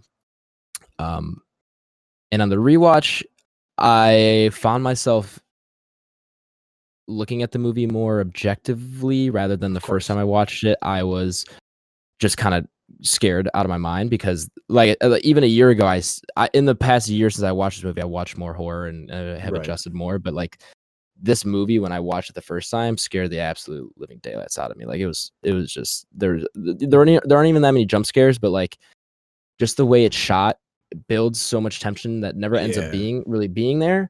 And then when the jump scares do come, or the shock factor, there's several points where there's just kind of a bit of a shock factor. Like that stuff really got to me. The second time around, I appreciated it more because I didn't have to worry about it. I knew generally where these scares were and stuff like that. So I was able to look at it a bit more. And I think I didn't get the same reaction, and I don't think I ever will from watching the first time. And so it's hard to, but I still remember the reaction I had, and so I still think it's like a fantastic movie because of that. And even rewatching it, I still think it's really, really good. Right. So I'll get a bit into more. It's hard to talk about this movie. You gotta like dance because around. there's a pretty big plot. I won't even call it a plot twist, but like something happens in the movie that it's pretty early on that changes the rest of the movie. So, yeah, I guess we can just go around and give our recommendations here. I would 100% recommend. I think we're all 4 on board. I don't even know if we have to go around, but Blake, you recommend, right? Yeah, for sure. Ty, yeah. Yes, sir. Nathaniel, you said you were definitely gonna Yes, recommend it. So right. I do recommend it. I do say though, if you are, this is not going to be a movie for everyone. Like it is Okay. emotionally Yeah, I would agree. traumatizing. To say the Agreed. least. I think you need to have a pretty strong. Again, not even from the horror elements as so much as the family drama elements of this. I think are Yeah, this movie Yeah. can be very triggering yeah. I think for to sure. I don't certain think that's traumas that people have. I could certainly see that for sure. yeah. So just a warning on that. But other than that, yeah, definitely a recommend for me. I think it is unique. It is a great example of what horror can do, and I think Ari Aster nails it on the first try. Um, and it's definitely there's a reason it's significant. I mean, this is one of those ones where the hype does absolutely pay off for sure. Yeah, I think so too. All right. Well, then I think we're gonna go ahead and move into our spoiler segment. Spoiler Yes. alert. If you have Yes, not seen sir. Hereditary yet and would not like it to be spoiled for you, go ahead and look in the description for our timestamp. But without further ado, Nathaniel, why don't you go ahead and give us the rundown with spoilers? You can't see me, but I'm doing the back and forth neck. Oh God. Okay. um, yeah, so this movie basically starts off with the death of the grandmother, who we are never really introduced to as a character, and then centers on a small nuclear family: Tony Collette, Gabriel Byrne, uh, the daughter, and the son. I think it's what Peter and Charlie are their kids' Mhm. names. Mhm. Um, not long after Grandma's funeral, Charlie goes with Peter to a party on her mom's behest and eats a cake with nuts. And then on the way home, uh, while she's having an asthma attack, she sticks her head out the window and becomes decapitated. And that's the first kind of huge major plot point from then on, because all of the marketing has made you think that Charlie is going to be the main character of this film, the main thing that the plot is revolving around. Right.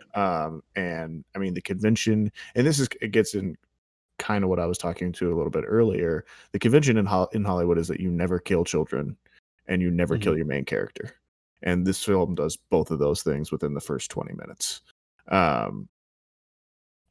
So that's kind of what I mean when I say, like, again, these are innovations and things that come from other things, like Psycho does that, and other films have It's done not that the as first well.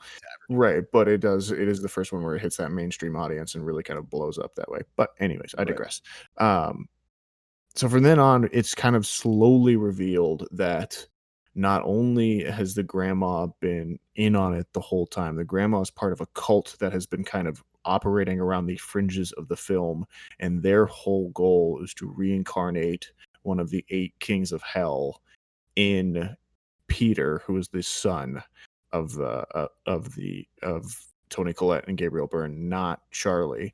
The demon was originally in Charlie, but after she dies, it goes into Peter and then takes control of his life, and then basically wreaks havoc, murders the rest of the family, and we are left with Peter more or less deciding to join, or to just give up and become Paimon, who is this king of hell. Yeah, that's it. Yeah. In a Easy nutshell. as that. That's Yeah. it. Yeah, no, that's pretty good. Yeah, would I say wouldn't that's pretty good. add much to that. All right. Tyler, why don't you start with your non-spoiler thoughts here again? Or Non-spoiler sorry, again? I'm sorry, not non-spoiler. I meant first impressions. Spoiler free. I was kind of like out on this, or like, where is this going, up until Charlie just got decapitated. Yeah. Right. And it was pretty cool to kind of see how it played out. Earlier when they're at the grandma's funeral, they ask if there's nuts in her candy bar. She says no, good, because we don't have the EpiPen. So you already know that, you kind of see that foreshadow coming, and then you see the girl chopping up the nuts before they're baking the cake at the party. Right. And then she actually has some, and then they're driving down this long road. There's no lights other than the headlights, and as soon as she rolled the window down, I'm like, oh my god, this is gonna happen. And sure as shit, like boom, head gone. I was like, holy shit. Yeah. And so then it really makes you think, like, I didn't think that they were going to kill her off. And it really makes you think where this is going to go. And I think they do an incredible job with all the little things that they kind of tie in from start to finish for you to be able to pay attention to piece together to really kind of solve the mystery by the time you get to the end. Mm-hmm. And I'm all in. Yeah, So- I think anytime a filmmaker or a film can make you feel unsafe, where you don't know what's happening next, and it does so in a horrifying manner, that is really smart, effective filmmaking. And this film does that in spades, for sure. Yeah, there's Yeah. just I just love the little breadcrumbs that Ari Aster leaves, like the There letter are in there are a the lot. book. Yeah, there's tons. Mhm. Like the letter in the A book. rewatch will definitely help you out on this movie. Oh yeah, 100%. Yeah. There's like a little letter that her mom writes to her in the Yep. little book to Annie. And there's a lot of things in there, like she's like, please forgive me because I can't tell you everything. Mhm. But our losses will be worth it. And so like you're like, well, what the fuck does that mean? Yeah, right. And then I don't know if you guys noticed, but there's always something profound written on the chalkboard in what's the kid's name? Peter. Peter. Peter, yeah. Mhm. In his classroom, every time they show him in the classroom, Yeah, it's always there's like the something. hero's journey. It's so like the first time that I thought I saw it, and I wrote it down. There's themes on the chalkboard, and one is escaping fate, and you're like, Mhm. oh shit. Yeah. And then there's another one that's like relationships between knowledge and responsibility. Mhm. And then there's another one where I can't make out another word, but it says no man's considered something until he is dead. And so now you're like, oh my god, this is really gonna go somewhere. So now it's cool because like after Charlie dies, it flips the switch and he becomes the main character, and it's really Right. cool that Ari Aster was trying to and did it very well to have a main character through a portion of this movie and then kind of flip it on its head and kill this person and then give you another brand new main character. Well, I would But say the main have it character is more flow the so mother. well. I would argue the main character is more the mom than Peter. I guess that's a fair Yeah. argument. I think you could say that. But I mean, I want to get back to what Tyler was saying. So even in the classroom for it. scene, right, where you're mentioning like there's the words on the board and whatnot. And I think this is something that's just common in journal once you watch a lot of films like us or movie Yeah, buffs. I was gonna Where say majority of It's that- anytime there's a classroom scene, the It's lecture always in the English. class is the movie. Yeah. It's always an English class, and the lecture class is the movie. I was So just even gonna in say. that, right? And I'm totally gonna forget what play they're talking about, right? But it's obviously something of Greek mythology, and basically, right, this scene is like the big question is it more depressing, right, when people have no choice, right? Like it's just fate that they're fucked, right? Or if they're just making all the wrong decisions, then everyone in the class is like, well, it's worse if it's just fate, because then that means they had no control, and that's literally the whole movie. You know what I mean? It's like they explain the whole movie in the classroom scene. Mhm. But I think that happens in most horror movies It when there's happens a all the classroom time. scene. Yeah. But that's something you just kind of pick up on multiple watches. And then to Adam's point, I mean, yeah, I think you could say that Toni Collette's character, I think she carries the movie. I would say that. I don't necessarily I think think she's the for me main she was the main character. character. For me the Um, movie kind of revolved around her. Yeah, The family in general, but I feel like she had the most screen time. It was the most yeah, for sure. You're probably right. she had the most interactions and stuff like that. I mean, the whole plot with her and Joan, there's really, I don't know. To me, she just had the most to do with the plot, and felt like she was. To me, I was following her as the main character more than Peter. And that's interesting too, right? Because obviously when you look at the story for what it is, like in the story, she's not the main character. The main character is Peter, right? It's almost like everyone's just a Right. side. Like everyone is just role players, right? Like, hey, it sucks you're in this position, but you're fucked because we're trying to get one of the 8 kings of hell into your offspring. Mhm. So it's just interesting, right? I mean, they kind of go through that, and I didn't really want to cut Tyler off. I don't know if you had any more going on, but the school scene was definitely one I kind of wanted to touch on. That's something Yeah, interesting the I school could touch scene's on. great. And again, there's like another one that says punishment brings wisdom. And another thing that I thought was pretty cool is there's a lot of things that transform in the house throughout the movie. All her little figurine kind of The houses, miniatures, The yeah, dioramas. they're all changing kind of constantly throughout the movie. And like the one that's typically like right when they walk in the front door, like the little white house one, that's cool because I don't know if it's meant to be there, but it reminds me how like the last house on the left, which I don't think that's what it's supposed to be, but it's like the same little white house. If it is a little Easter egg, that's cool. I think you might be right, Ty, because like even Yeah, I could certainly see that. he's talked about a couple different things that influence him, and I know the play that they're talking about is the same play that they are actually talking about in Halloween, the original Halloween too. Oh, So okay. I didn't I know think that. Pastor actually. I'm felt pretty that- sure. I'm pretty sure it's just the Odyssey. I remember something about Agamemnon. Well, no, Agamemnon. they're talking about it's not the Odyssey itself, but it's The hero's journey and stuff like yeah, that. it's one of the the whole same- idea of, I think it actually free will and fate. I think it Yeah. actually might be the place Circe, but I'm not 100% sure. But yeah, I know what you mean. Yeah, so it's cool to see how like there's some Easter eggs in there, but even ones that aren't meant to be an Easter egg, like there's one kind of like in the corner of the stairs. It's constantly evolving throughout the movie. It's not just the same structure every time. So that was pretty cool to see. And then so by the time you get to the end of this movie, right? And the reason I think Peter is the main character is because Peter's the guy. You have to this demon Payman wants a guy's body. And I think it's cool because the grandma promised it this demon because like her and this group of like Satanists promised this guy, and at the end of the day it's supposed to make them better Rich. or like worth it, Yeah. right? Which goes back It's to like the mom's riches and note. wisdom, I believe. Yep. And it's just really cool because like they note it pretty constantly that Charlie was supposed to be a boy. And the point that really realized it for me was when Tony's character is up in the attic after she's kind of putting everything together.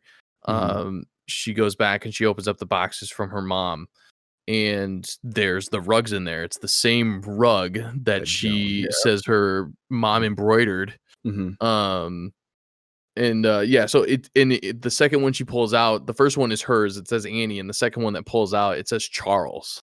So instead of Charlie. So I was like, okay, well then that's why they kind of kill her off. So that makes sense. Well, Charles is the brother's name too.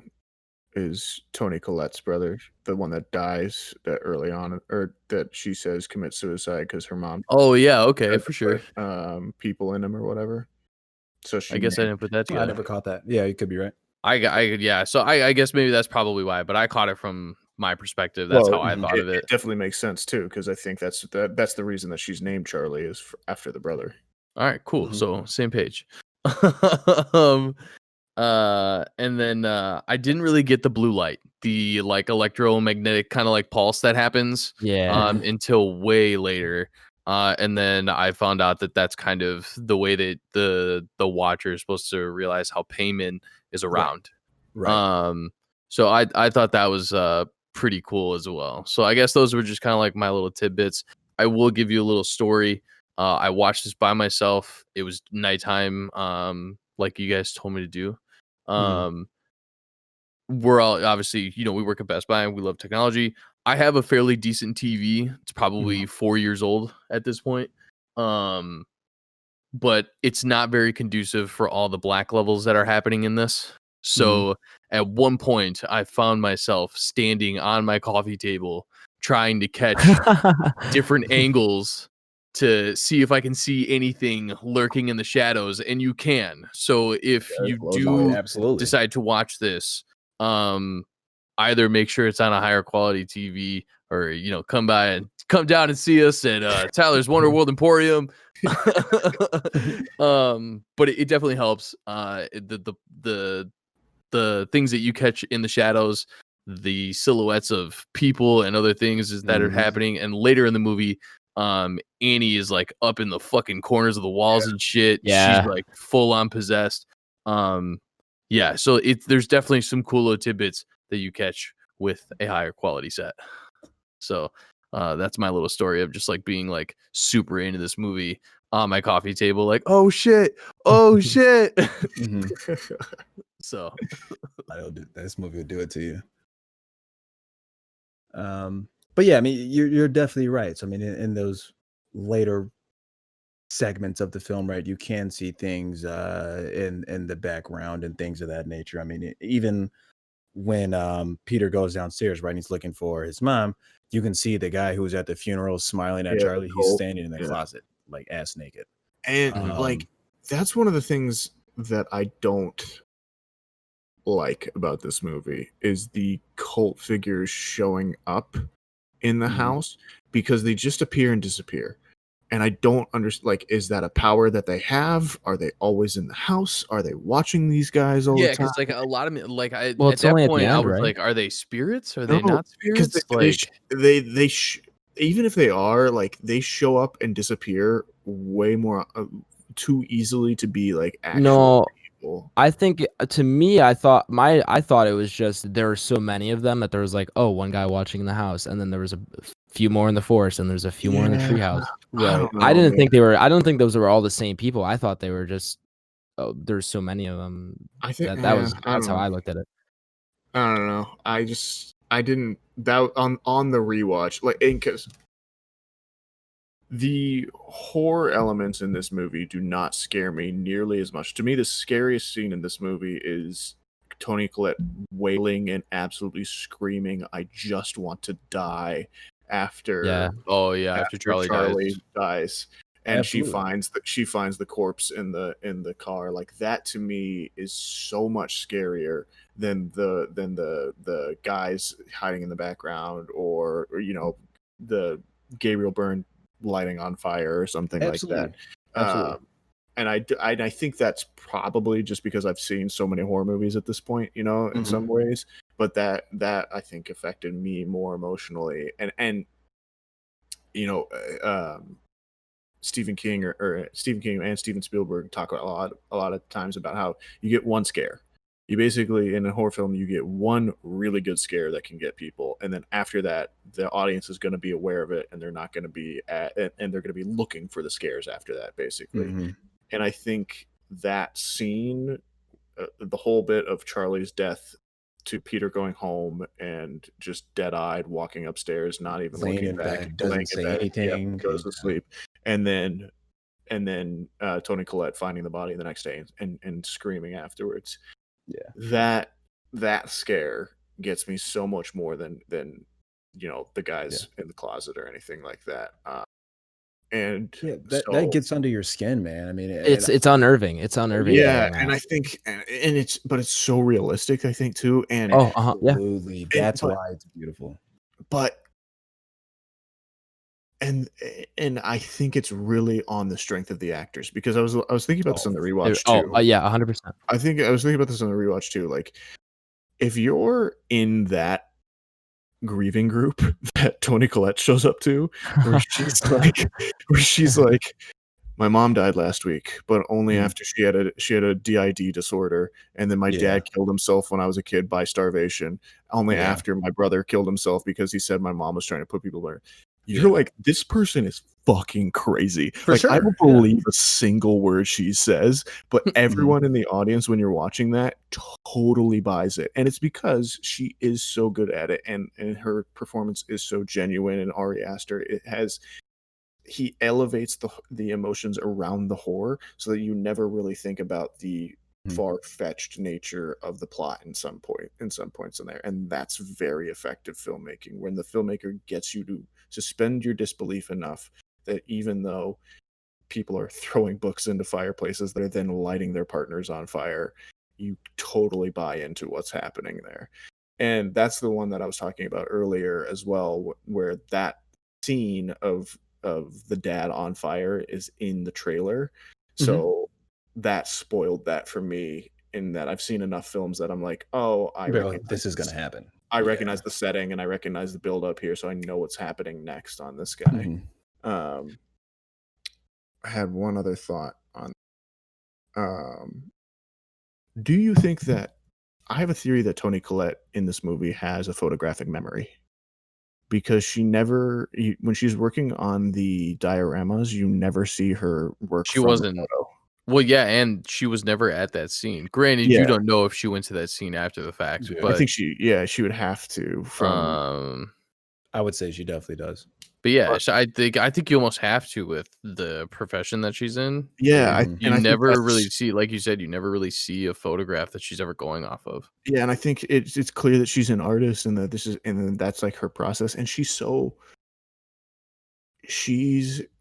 very clearly used the diorama process as a way of compartmentalizing her own life and kind of putting everything in these little boxes on there. That's you totally understand as why she relates to the other characters in the film in the way that she does, and that's again really really smart filmmaking in that we are never explicitly told this, we are only shown it on film. Mhm. And so yeah, I think that's another area on there.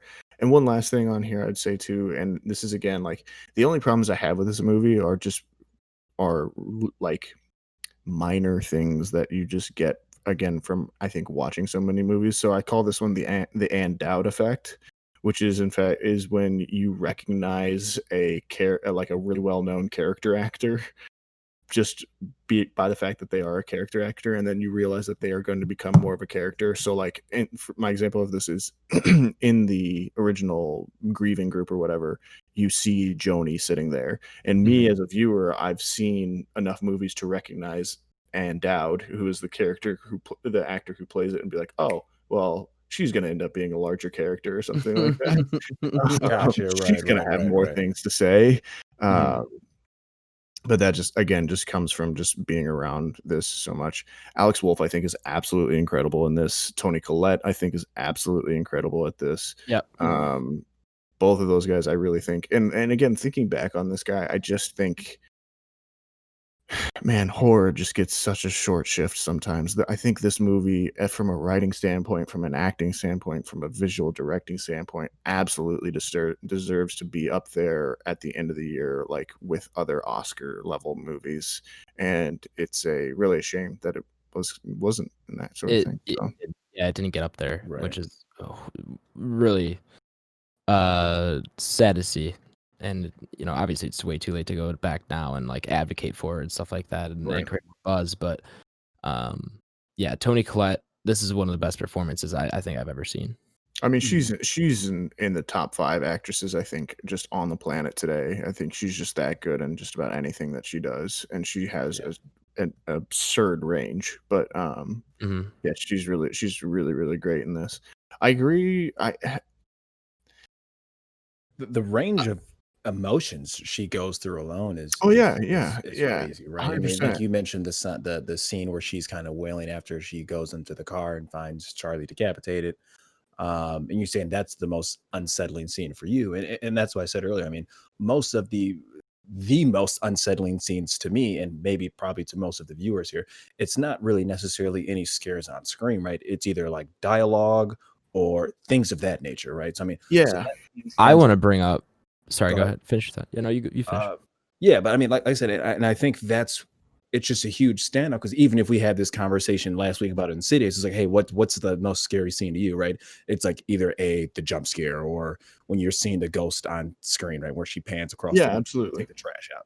Where this is just completely different. I mean, that the wailing scene gets to me. Obviously, the scene where at their dinner table is incredible, right? That's what I was about to bring up. Is the dinner table scene is fantastic. Oh my God, just all around, all 3 of them. Just in like that scene just is really incredible. It really builds. I wouldn't say it builds tension, but it builds conflict, and you really feel that when they're talking. And absolutely, yeah, and I think one of the basic tenets of film criticism or film reviewing is you look at the points that the film cares about, that the film itself cares about. And so for Insidious, you can 100% tell that everything that film cares about are the scares. The most craft in that movie goes into the moments when they are trying to frighten you. Whereas this one, the most craft goes into those moments when they are not trying to frighten you, where normally in a film you're getting a breather, but this one instead just puts you through the ringer on those things with this huge emotional, horrifying story that you 100% buy. And I mean, Charlie dying is 100% Toni Collette's fault. Like, she forces her to go to really did not want to go to that party, man. So, I mean, let me ask you this. I mean, do you Gosh. really think it goes back to the question in the classroom? And I don't really think they have any control over any of this. No, and I Right? think if because after this I went and read everything about it, and Ari Aster has even said, like, the character of Charlie never, or like, if there was a human being in Charlie, they were only there for a short amount of time before they were replaced with Paimon. And so the idea, Paimon was there for a while, right? That's the clucking. Yep. Or Yeah, whatever Paimon has been in Charlie basically since birth. So the idea of like how we feel about Charlie, you can kind of take some comfort from that anyways, and that she was always a fucking demon. But yeah, I think what were we talking about? I got lost on that one there, but it was just it's really, really good. I don't know. I think the clucking as an audio scale. Yeah, that's great. That's great. Not having a visual element of it. It's so simple, but people don't use it enough. It's very effective though. Yeah, because it comes out of nowhere. When she's driving in the car, it comes out of nowhere. When he's in class, it comes out of nowhere. Yeah, and the fact that it's like you said, Nathaniel, there's no visual cue. So the fact that it's an audio cue that just comes out of nowhere and affects both the characters on screen, but you also hear it too, and you know what that means. It's very effective. Yeah, and like just little subtle stuff he does in terms of creating alienation and like stuff like, you know, Gabriel Byrne being foreign, like, so that's already kind of just this thing that you don't necessarily, and he doesn't do an accent. Peter doesn't really look like either one of his parents. He's got a different skin tone than both of them too, so he's automatically kind of isolated in that way. Very odd family. Charlie, yeah. Again, I would love to see like a prequel to this and just see how Annie and Steve, the mom and dad, how they like fell in love and started. Well, yeah, and no one really looks like a normal Hollywood actor in any of this. Like, no one is that crazy handsome or anything like that. Just really subtle stuff that he does in here that is just really effective in the long run.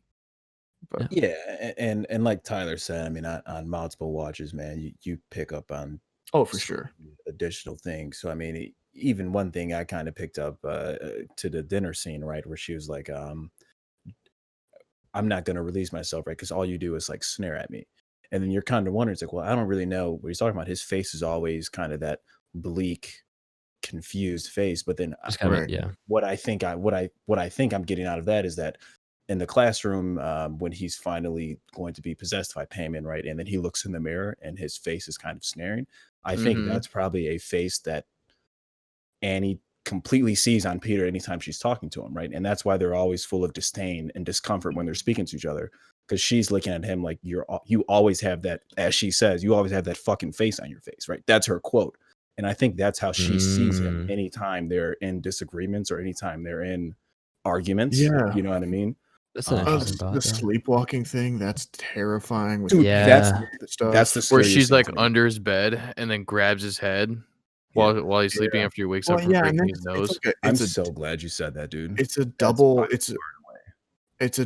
dream sequence too, so you're not really sure what's real and what's not. Like, and then they're both talking, and then they cut back, and the mom's wet, and you're like, what the hell? And then the Peter's wet, and you're like, oh shit, because you remember what happened earlier with the whole what was it, paint primer? Yeah, because she was telling that to, I think, Joan, right? Yeah. Where she was like, yes.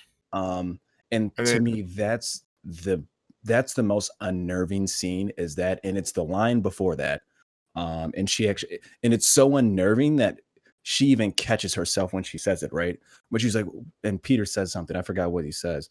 He's like, why are you doing this to me? And then she's like, I never even wanted to be your mom. And then she catches herself, and that's the most unnerving thing. That gets under my skin every time she says it. I can't imagine your mom saying that to you. This movie it is Rosemary's Baby in a way too, except it's in reverse. where Rosemary's Baby is all about the devil being born into someone, where this is the devil, coming into someone after someone else has died, and that kind of thing too. And I think those cult movies work in a way too, like I noticed on this rewatch too that when Joan is talking to her first at the When she stops at the car. yes, you can see the wrapper for the chalkboard in the back of Jody's car. So like even like that's bullshit too. The whole thing of like, oh, this was my son's like favorite thing or whatever. Okay, I or got my you. I know what you're grandson's talking about. favorite thing or whatever. Yeah. Like it is just little stuff in there that Aster is just so on top of with all this stuff. And I think, I mean, if we talk about it too, like this one in comparison to Midsummer is so, I don't want to say bloated, but it is just a completely different movie from this. I haven't seen that one either. This is so That's haven't a either. completely different animal, dude. That Yeah. movie is that one's a that's wild interesting. one. I have an interesting take on that as well, because I saw that movie, and we'll get into that when we say it, but that's probably around the time me and Nathaniel formed a pretty good friendship. And that's a movie I saw, and that's really big on a relationship. And I saw that movie at a point of like where I was in a relationship on the brinks of kind of breaking up. And I saw that movie and I was like, oh my God, I am so glad I didn't see this with my girlfriend. Like we probably would have broke up immediately after watching that movie. Yeah, So, yeah, 100%. Anyone who's seen Midsummer immediately understands that. Yeah, dude, I saw that. And even I think I was even speaking with Nathaniel like at the store after it, right? And he was like, well, aren't you glad you didn't see that with your girlfriend? I was like, dude, thank God. That's so funny. Adam, what is your theory? Because I know you said you had one earlier. Well, yeah, I want to talk a little bit about my thoughts in general, and then I'll get to my theory. I guess I only have a few. Sideline. Yeah, I've kind of been sitting here waiting. Yeah, I didn't mean to shut you off, bro. No, but I kept going, and I was like, I'm not gonna interrupt him. Yeah, like I said before, I love this movie. I have a few bulletins I'll just get to, and then I'll get to my to my theory. I love the shots. I don't know why they're so weird, but I also love them of when it's the outside shots of the house and the trees that surround it. Diorama. And then it's just no. Oh, when the light turns on, it's daytime and and then just cuts to nighttime. I don't know what it is about those shots, but it just feels weird to me, but in a good, like in a way that serves the movie. Just kind of like a weird, unnerving kind of thing. You realize that the house is illuminated at night in a way that you don't necessarily always think about. It draws attention to the fact that it is a film that has shot at night, that when we see things on movies that are shot at night, it's not how night really looks. And it kind of creates that little tension in you that way. Because I was thinking about this too, because I had that same reaction that you did, where it was like, I was like, oh, I really like that moment. Yeah, it's something about like the amount of light present in the image doesn't change. Exactly. Yeah, right. It's just in now different nighttime. places. Everything's still in detail. Everything is still the same how it was before. It's just nighttime. Yeah. The other thing too is that a lot of the movie happens during the day for the most part, and then I feel like and then once you switch to nighttime, you're like, this thing is about to get amped up even more than during the day somehow. So I think that also kind of maybe does it too. Another thing we touched on the house for a bit, but I don't know why the house does such a great job of feeling creepy and haunted, even though it's not. The house has nothing to do with the cult or payment or anything like that, but it somehow feels, maybe that's just me thinking, like associating ghosts and haunting and horror with house and stuff like that, but the house felt so unnerving and creepy. Just the structure of it, the architecture, where the rooms were laid out, the old doors and stuff like that. I don't know what it was, but just had a weird feeling to it that didn't ever play out in the actual plot of the movie. It was just more the setting. I think, let me ask you this. I mean, do you think that that's because of how it's shot, right? Because some of the shots it's like fourth wall is removed, right? It almost looks like a play. Like how some of it's shot, right? Yeah, where it's like we're just gonna Well, yeah, they talk about that. I mean, they built that entire house on a soundstage. So Did they? everything, Okay. yeah, everything you see, anything interior you see in that house is not basically a real house, and that's how they achieve those shots. So where Right. it's basically Mhm. one wall has been Yeah. removed, Mhm. and so they built the house so that they could remove any of those walls, so that you could move the camera in and around and get those kind of diorama-like shots. The other thing I was going to say is the scene when they're burying Charlie, and it's shot from like ground and they level, yeah. Mhm. And they and put you you see down in those the ground. mountains in the background. Mhm. It's so weird. I was like, what planet are we on here? Like, nothing is ever shot Where like does this. this take place? Utah. Gotta be like okay. I thought it was gonna be like Maine or Vermont or something. No, it takes place in Utah, and Uh, they're just always surrounded by mountains. It's so Uh-huh. weird, and so kind of just odd. Again, Utah has mountains. no, Yeah, yeah, and that's very what well I'm done. saying. Yeah. But like, there's nothing's ever set in Utah. No one likes Utah. Even the people that live in Utah. That's the thing. But like, it's just that really weird suburban life that is just surrounded by this. You're constantly surrounded by the idea that you are very, very small, and that nature is much, much Yeah. bigger than you, and that the world is much, much bigger than you. Which I don't think you ever really get in your typical suburban, California suburb or something like that. Yeah. I have 2 other bullet points, but they're not really worth talking about, and we're running really long on time. But yeah, I'm sure we're like 2+ hours. we're dude. almost at 2 hours for just the recording part. Yeah. Not even like when Craig and Jirac got in here. So we're running long. But I had a theory that kind of popped into my head the second watch through. And it started with the opening shot. Because the movie opens with it's kind of panning over all of the dioramas that Annie's painting. And then it goes into And- Peter's bedroom. And it goes into Peter's bedroom, and then the movie starts. Mhm. And do you guys think this entire movie plays out in Annie's head? No, No. I can see Because that, though. well, hear me out here. So you have that opening shot where you come into Peter's room, and then the movie starts. So that it kind of makes me think that, oh, this is the stage that it's happening on. This is supposed to be kind of happening in that diorama. And then it's like we talked about before, how there's a lot of shots where that wall is removed. That's the same kind of idea, where there's a wall that you can look into this house with. And I feel like maybe there could be something there. Like again, if you guys think this theory is crazy, I'm not gonna be like, Right. but I just I this can is see that, something. though. This is a thought that popped into my head that I thought I would Mhm. share. I don't know. I thought it was cool. And then the other thing too is and it's set up well because the mom never really shows any examples of mental illness or schizophrenia or anything like that per se. She gets a little cuckoo, but like her mom was diagnosed with DID and dementia and stuff like that. I mean, this could just be her in her own head just playing out this kind of stuff. And the last thing is that some of the extras in some of the scenes or the people that aren't in the main anybody outside of the main family and Joan really don't have a lot of animation to them. So when she's in that focus group, if you look at the people around her, they all hold the same position. They're just kind of moving their heads around a little bit, and they don't show much Right. emotion, which would kind of makes me think they're almost like stick figures, almost like they're part of the diorama, and then she's the one acting in that environment. This could be completely crazy. I don't know. I just thought I'd present it to the table and maybe discuss a little bit. I thought that was I don't think that's necessarily a crazy take, Asian. I think the film is open for multiple interpretations, and I mean that's kind of one of the beautiful things about it being a film. But Right. Yeah. And I also in think that that's way. why it's called Hereditary, right? I mean, so I think there is certainly a take. That- where yeah, people are that's saying, the other "Hey, thing this too, is way that more like a mental illness movie, right? Yep. Opposed to some could- yeah. possession demon thing. A funny thing too about this when you mentioned the additional characters, right? There's actually a fun like theory out there that when she's at the mart and she runs into Joan, right? Joan runs into her car. She's like, "Hey, look, you should come to my house." Da, da, da.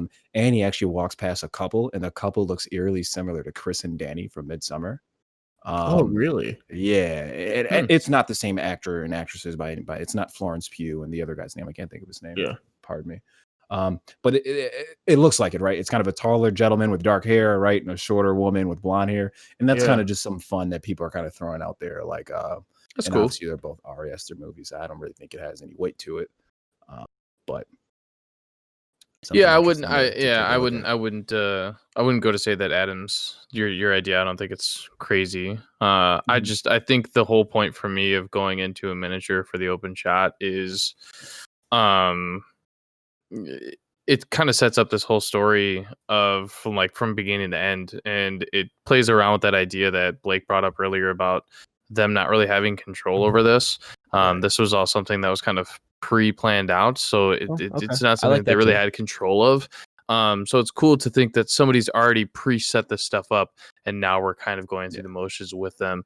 And I think you get a lot of those cool like cross-section shots, like when Tony is chasing Peter's character, chasing Peter, and you kind of see the wall, and then he kind of, it follows him, and you get those cross-section shots. And I think that just goes to show you that, like, again, you're always kind of seeing this reoccurring idea that it's not really their choice, but we're kind of going through this thing that is one big diorama for them to kind of play out in. And then again, at the very end, like the very last shot, it's just a black screen, and it's just them in the treehouse, and it's kind of set in this diorama format, or this miniature format.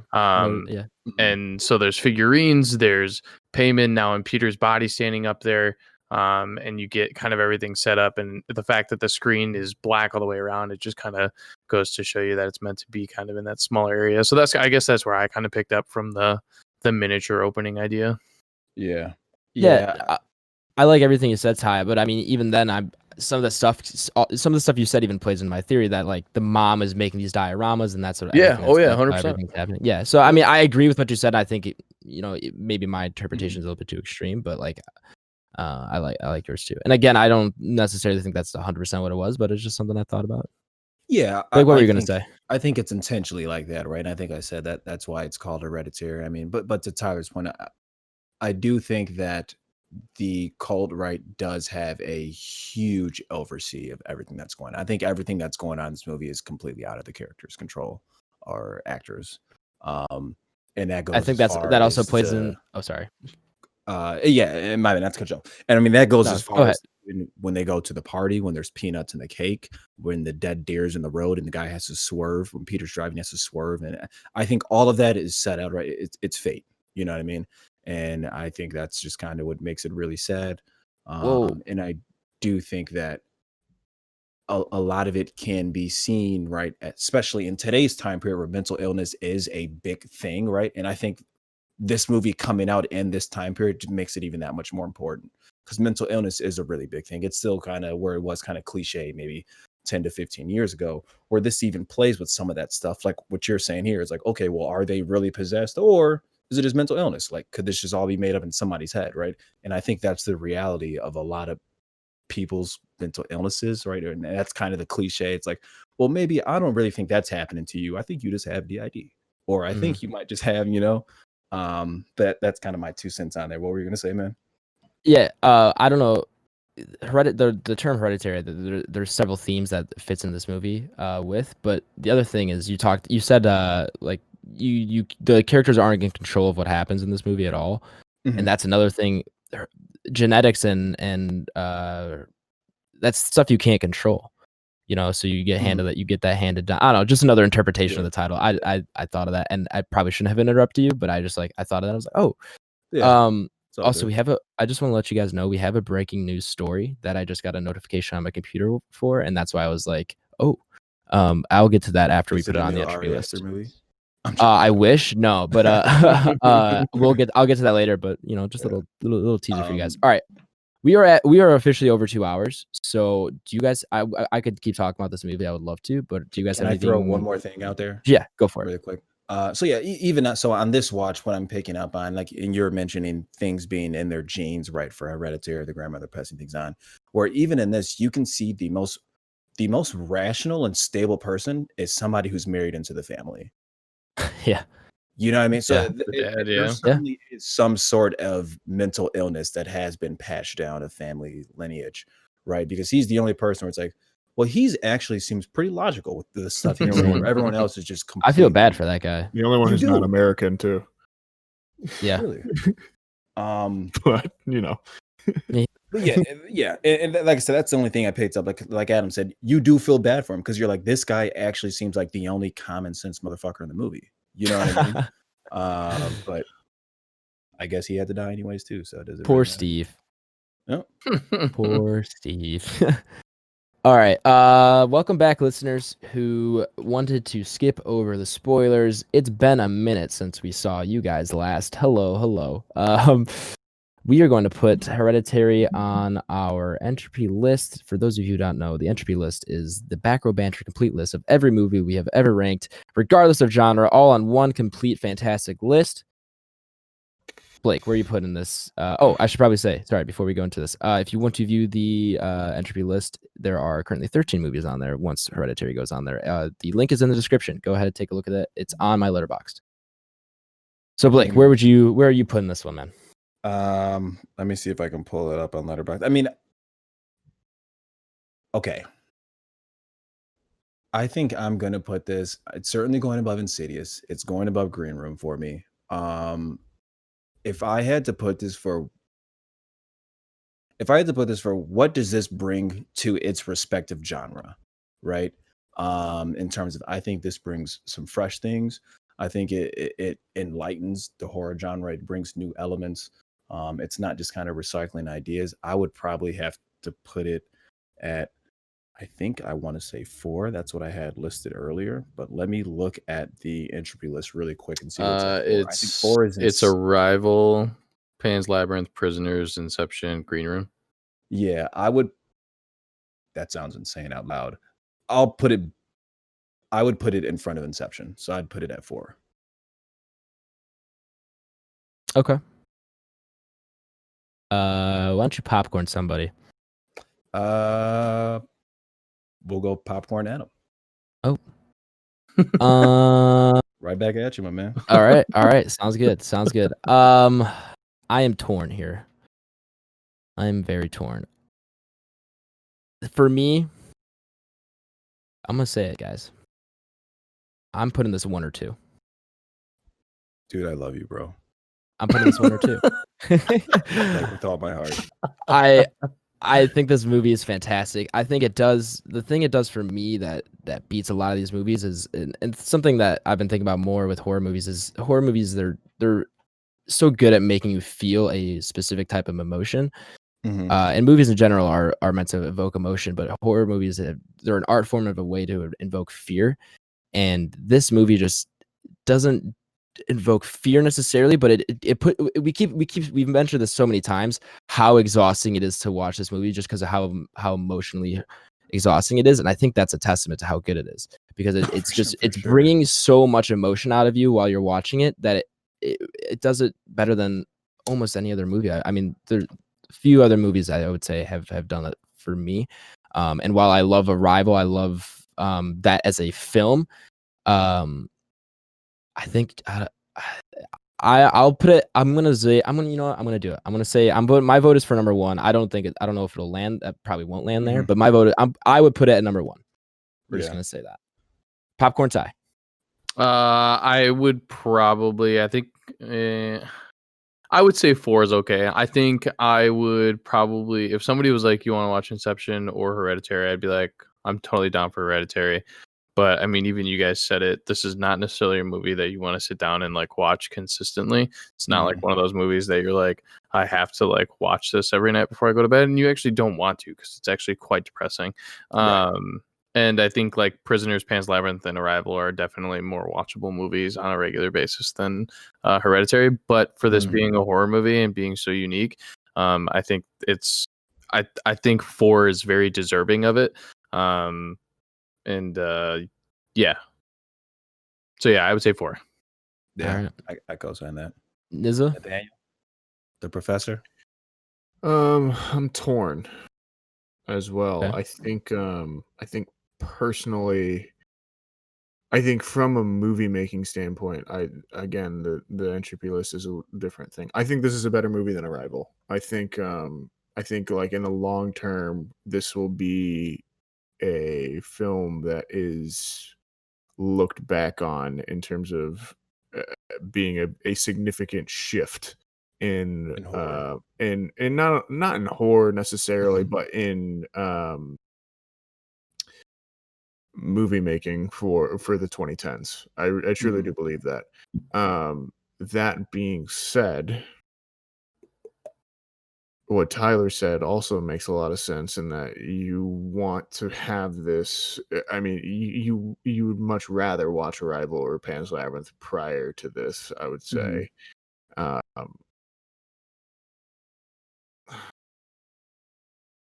so I think if I was doing my personal list, I would probably do Pan's Labyrinth, then Hereditary, and then Arrival. Or actually, I'd probably have Pan's Labyrinth, Hereditary, then Prisoners. But I think for the Entropy list, for what we're doing on here, I'm going to slot it in at number 3. Okay. So it's going to be below Pan's Labyrinth, above Prisoners. Okay. Okay. Yeah, I can live with that. I mean, yeah, if we were doing personal, this would probably be my number 1. Yeah. But I mean, I think Tyler hit it on the head. This movie, let's call it, this movie is just not watchable, right? Let's call it what it is, and not in a bad way, but it's so draining. It's so, But does that make it takes so much I have out a of problem you. with that a little bit, just because it's like that doesn't make it a worse movie because I think, like I said, I think you can't argue that. I don't think you can argue that, Adam, because you've made the argument before that, well, the message of this film is more important than something else, and blah blah blah. I think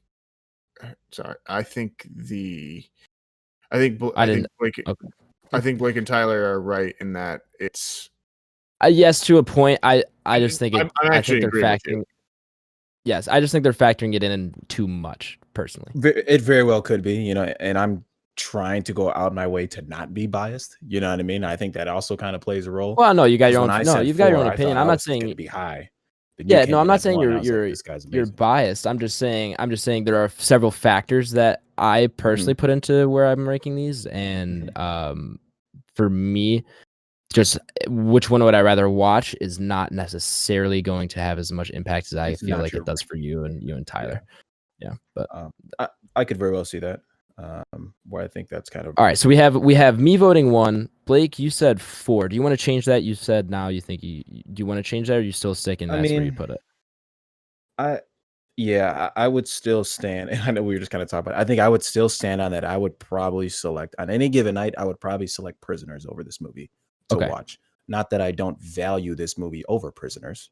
Right. And I think that's kind of what me and Tyler are having a hard time drawing the line between a statement of that nature and what I think is better. But I would leave it at 4, right behind Prisoners. All right. So we have a 1, 2 4s, and a 3. Yeah. Do we want to compromise on 3 then? Because I honestly think Prisoners and this are similar levels of emotional toil at the end of it.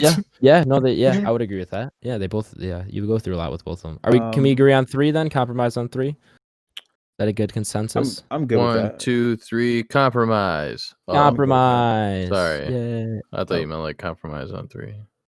Oh yeah, compromise on. Oh, this is gonna be so hard to do over Discord. Yeah, I'm cool with 3. Okay. Nathaniel, you cool? Yes. All right.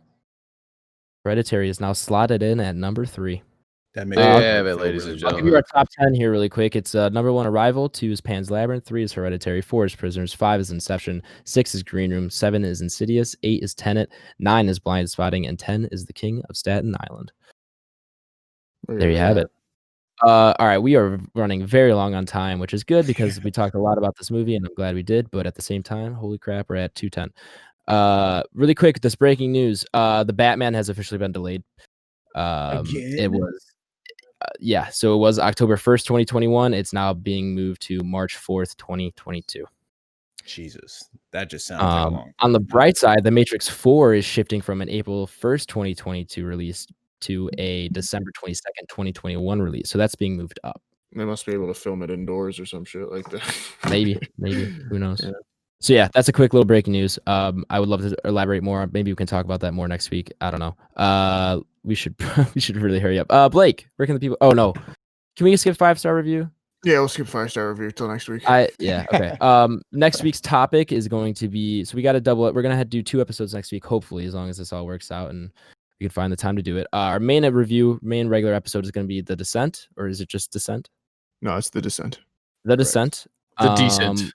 The Decent. Let me see if I can find where that's streaming really quick.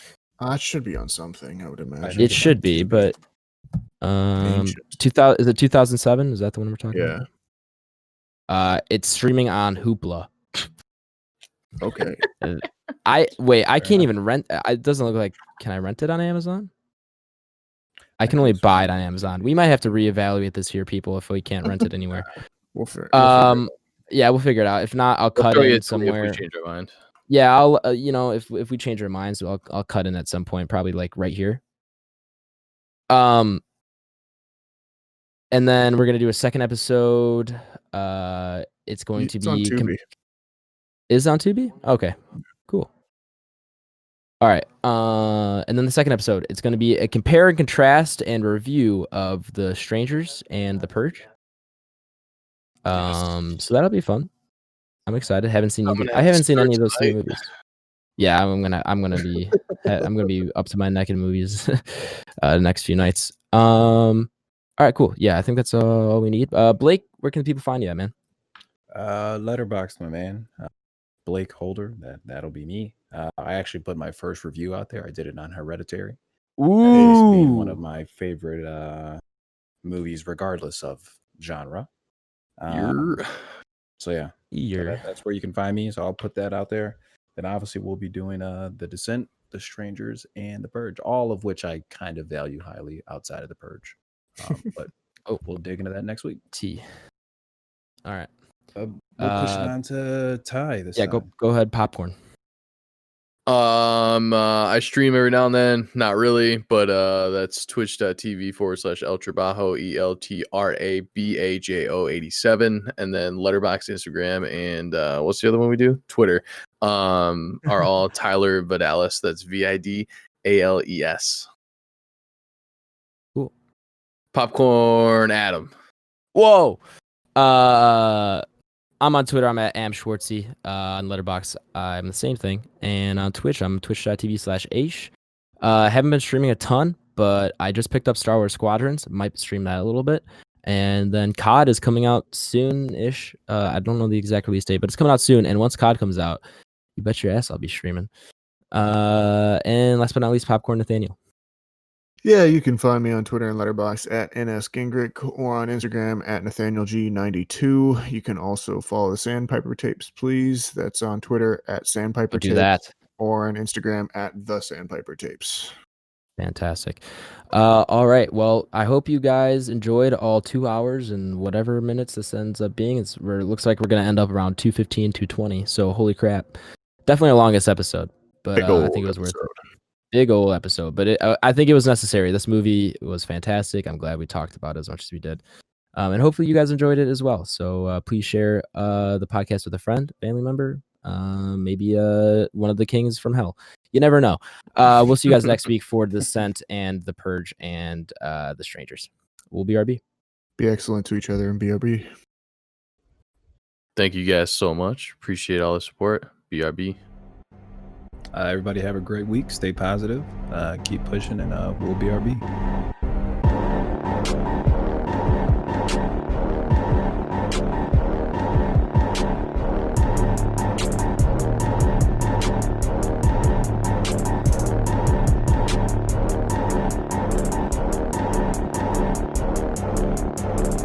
America.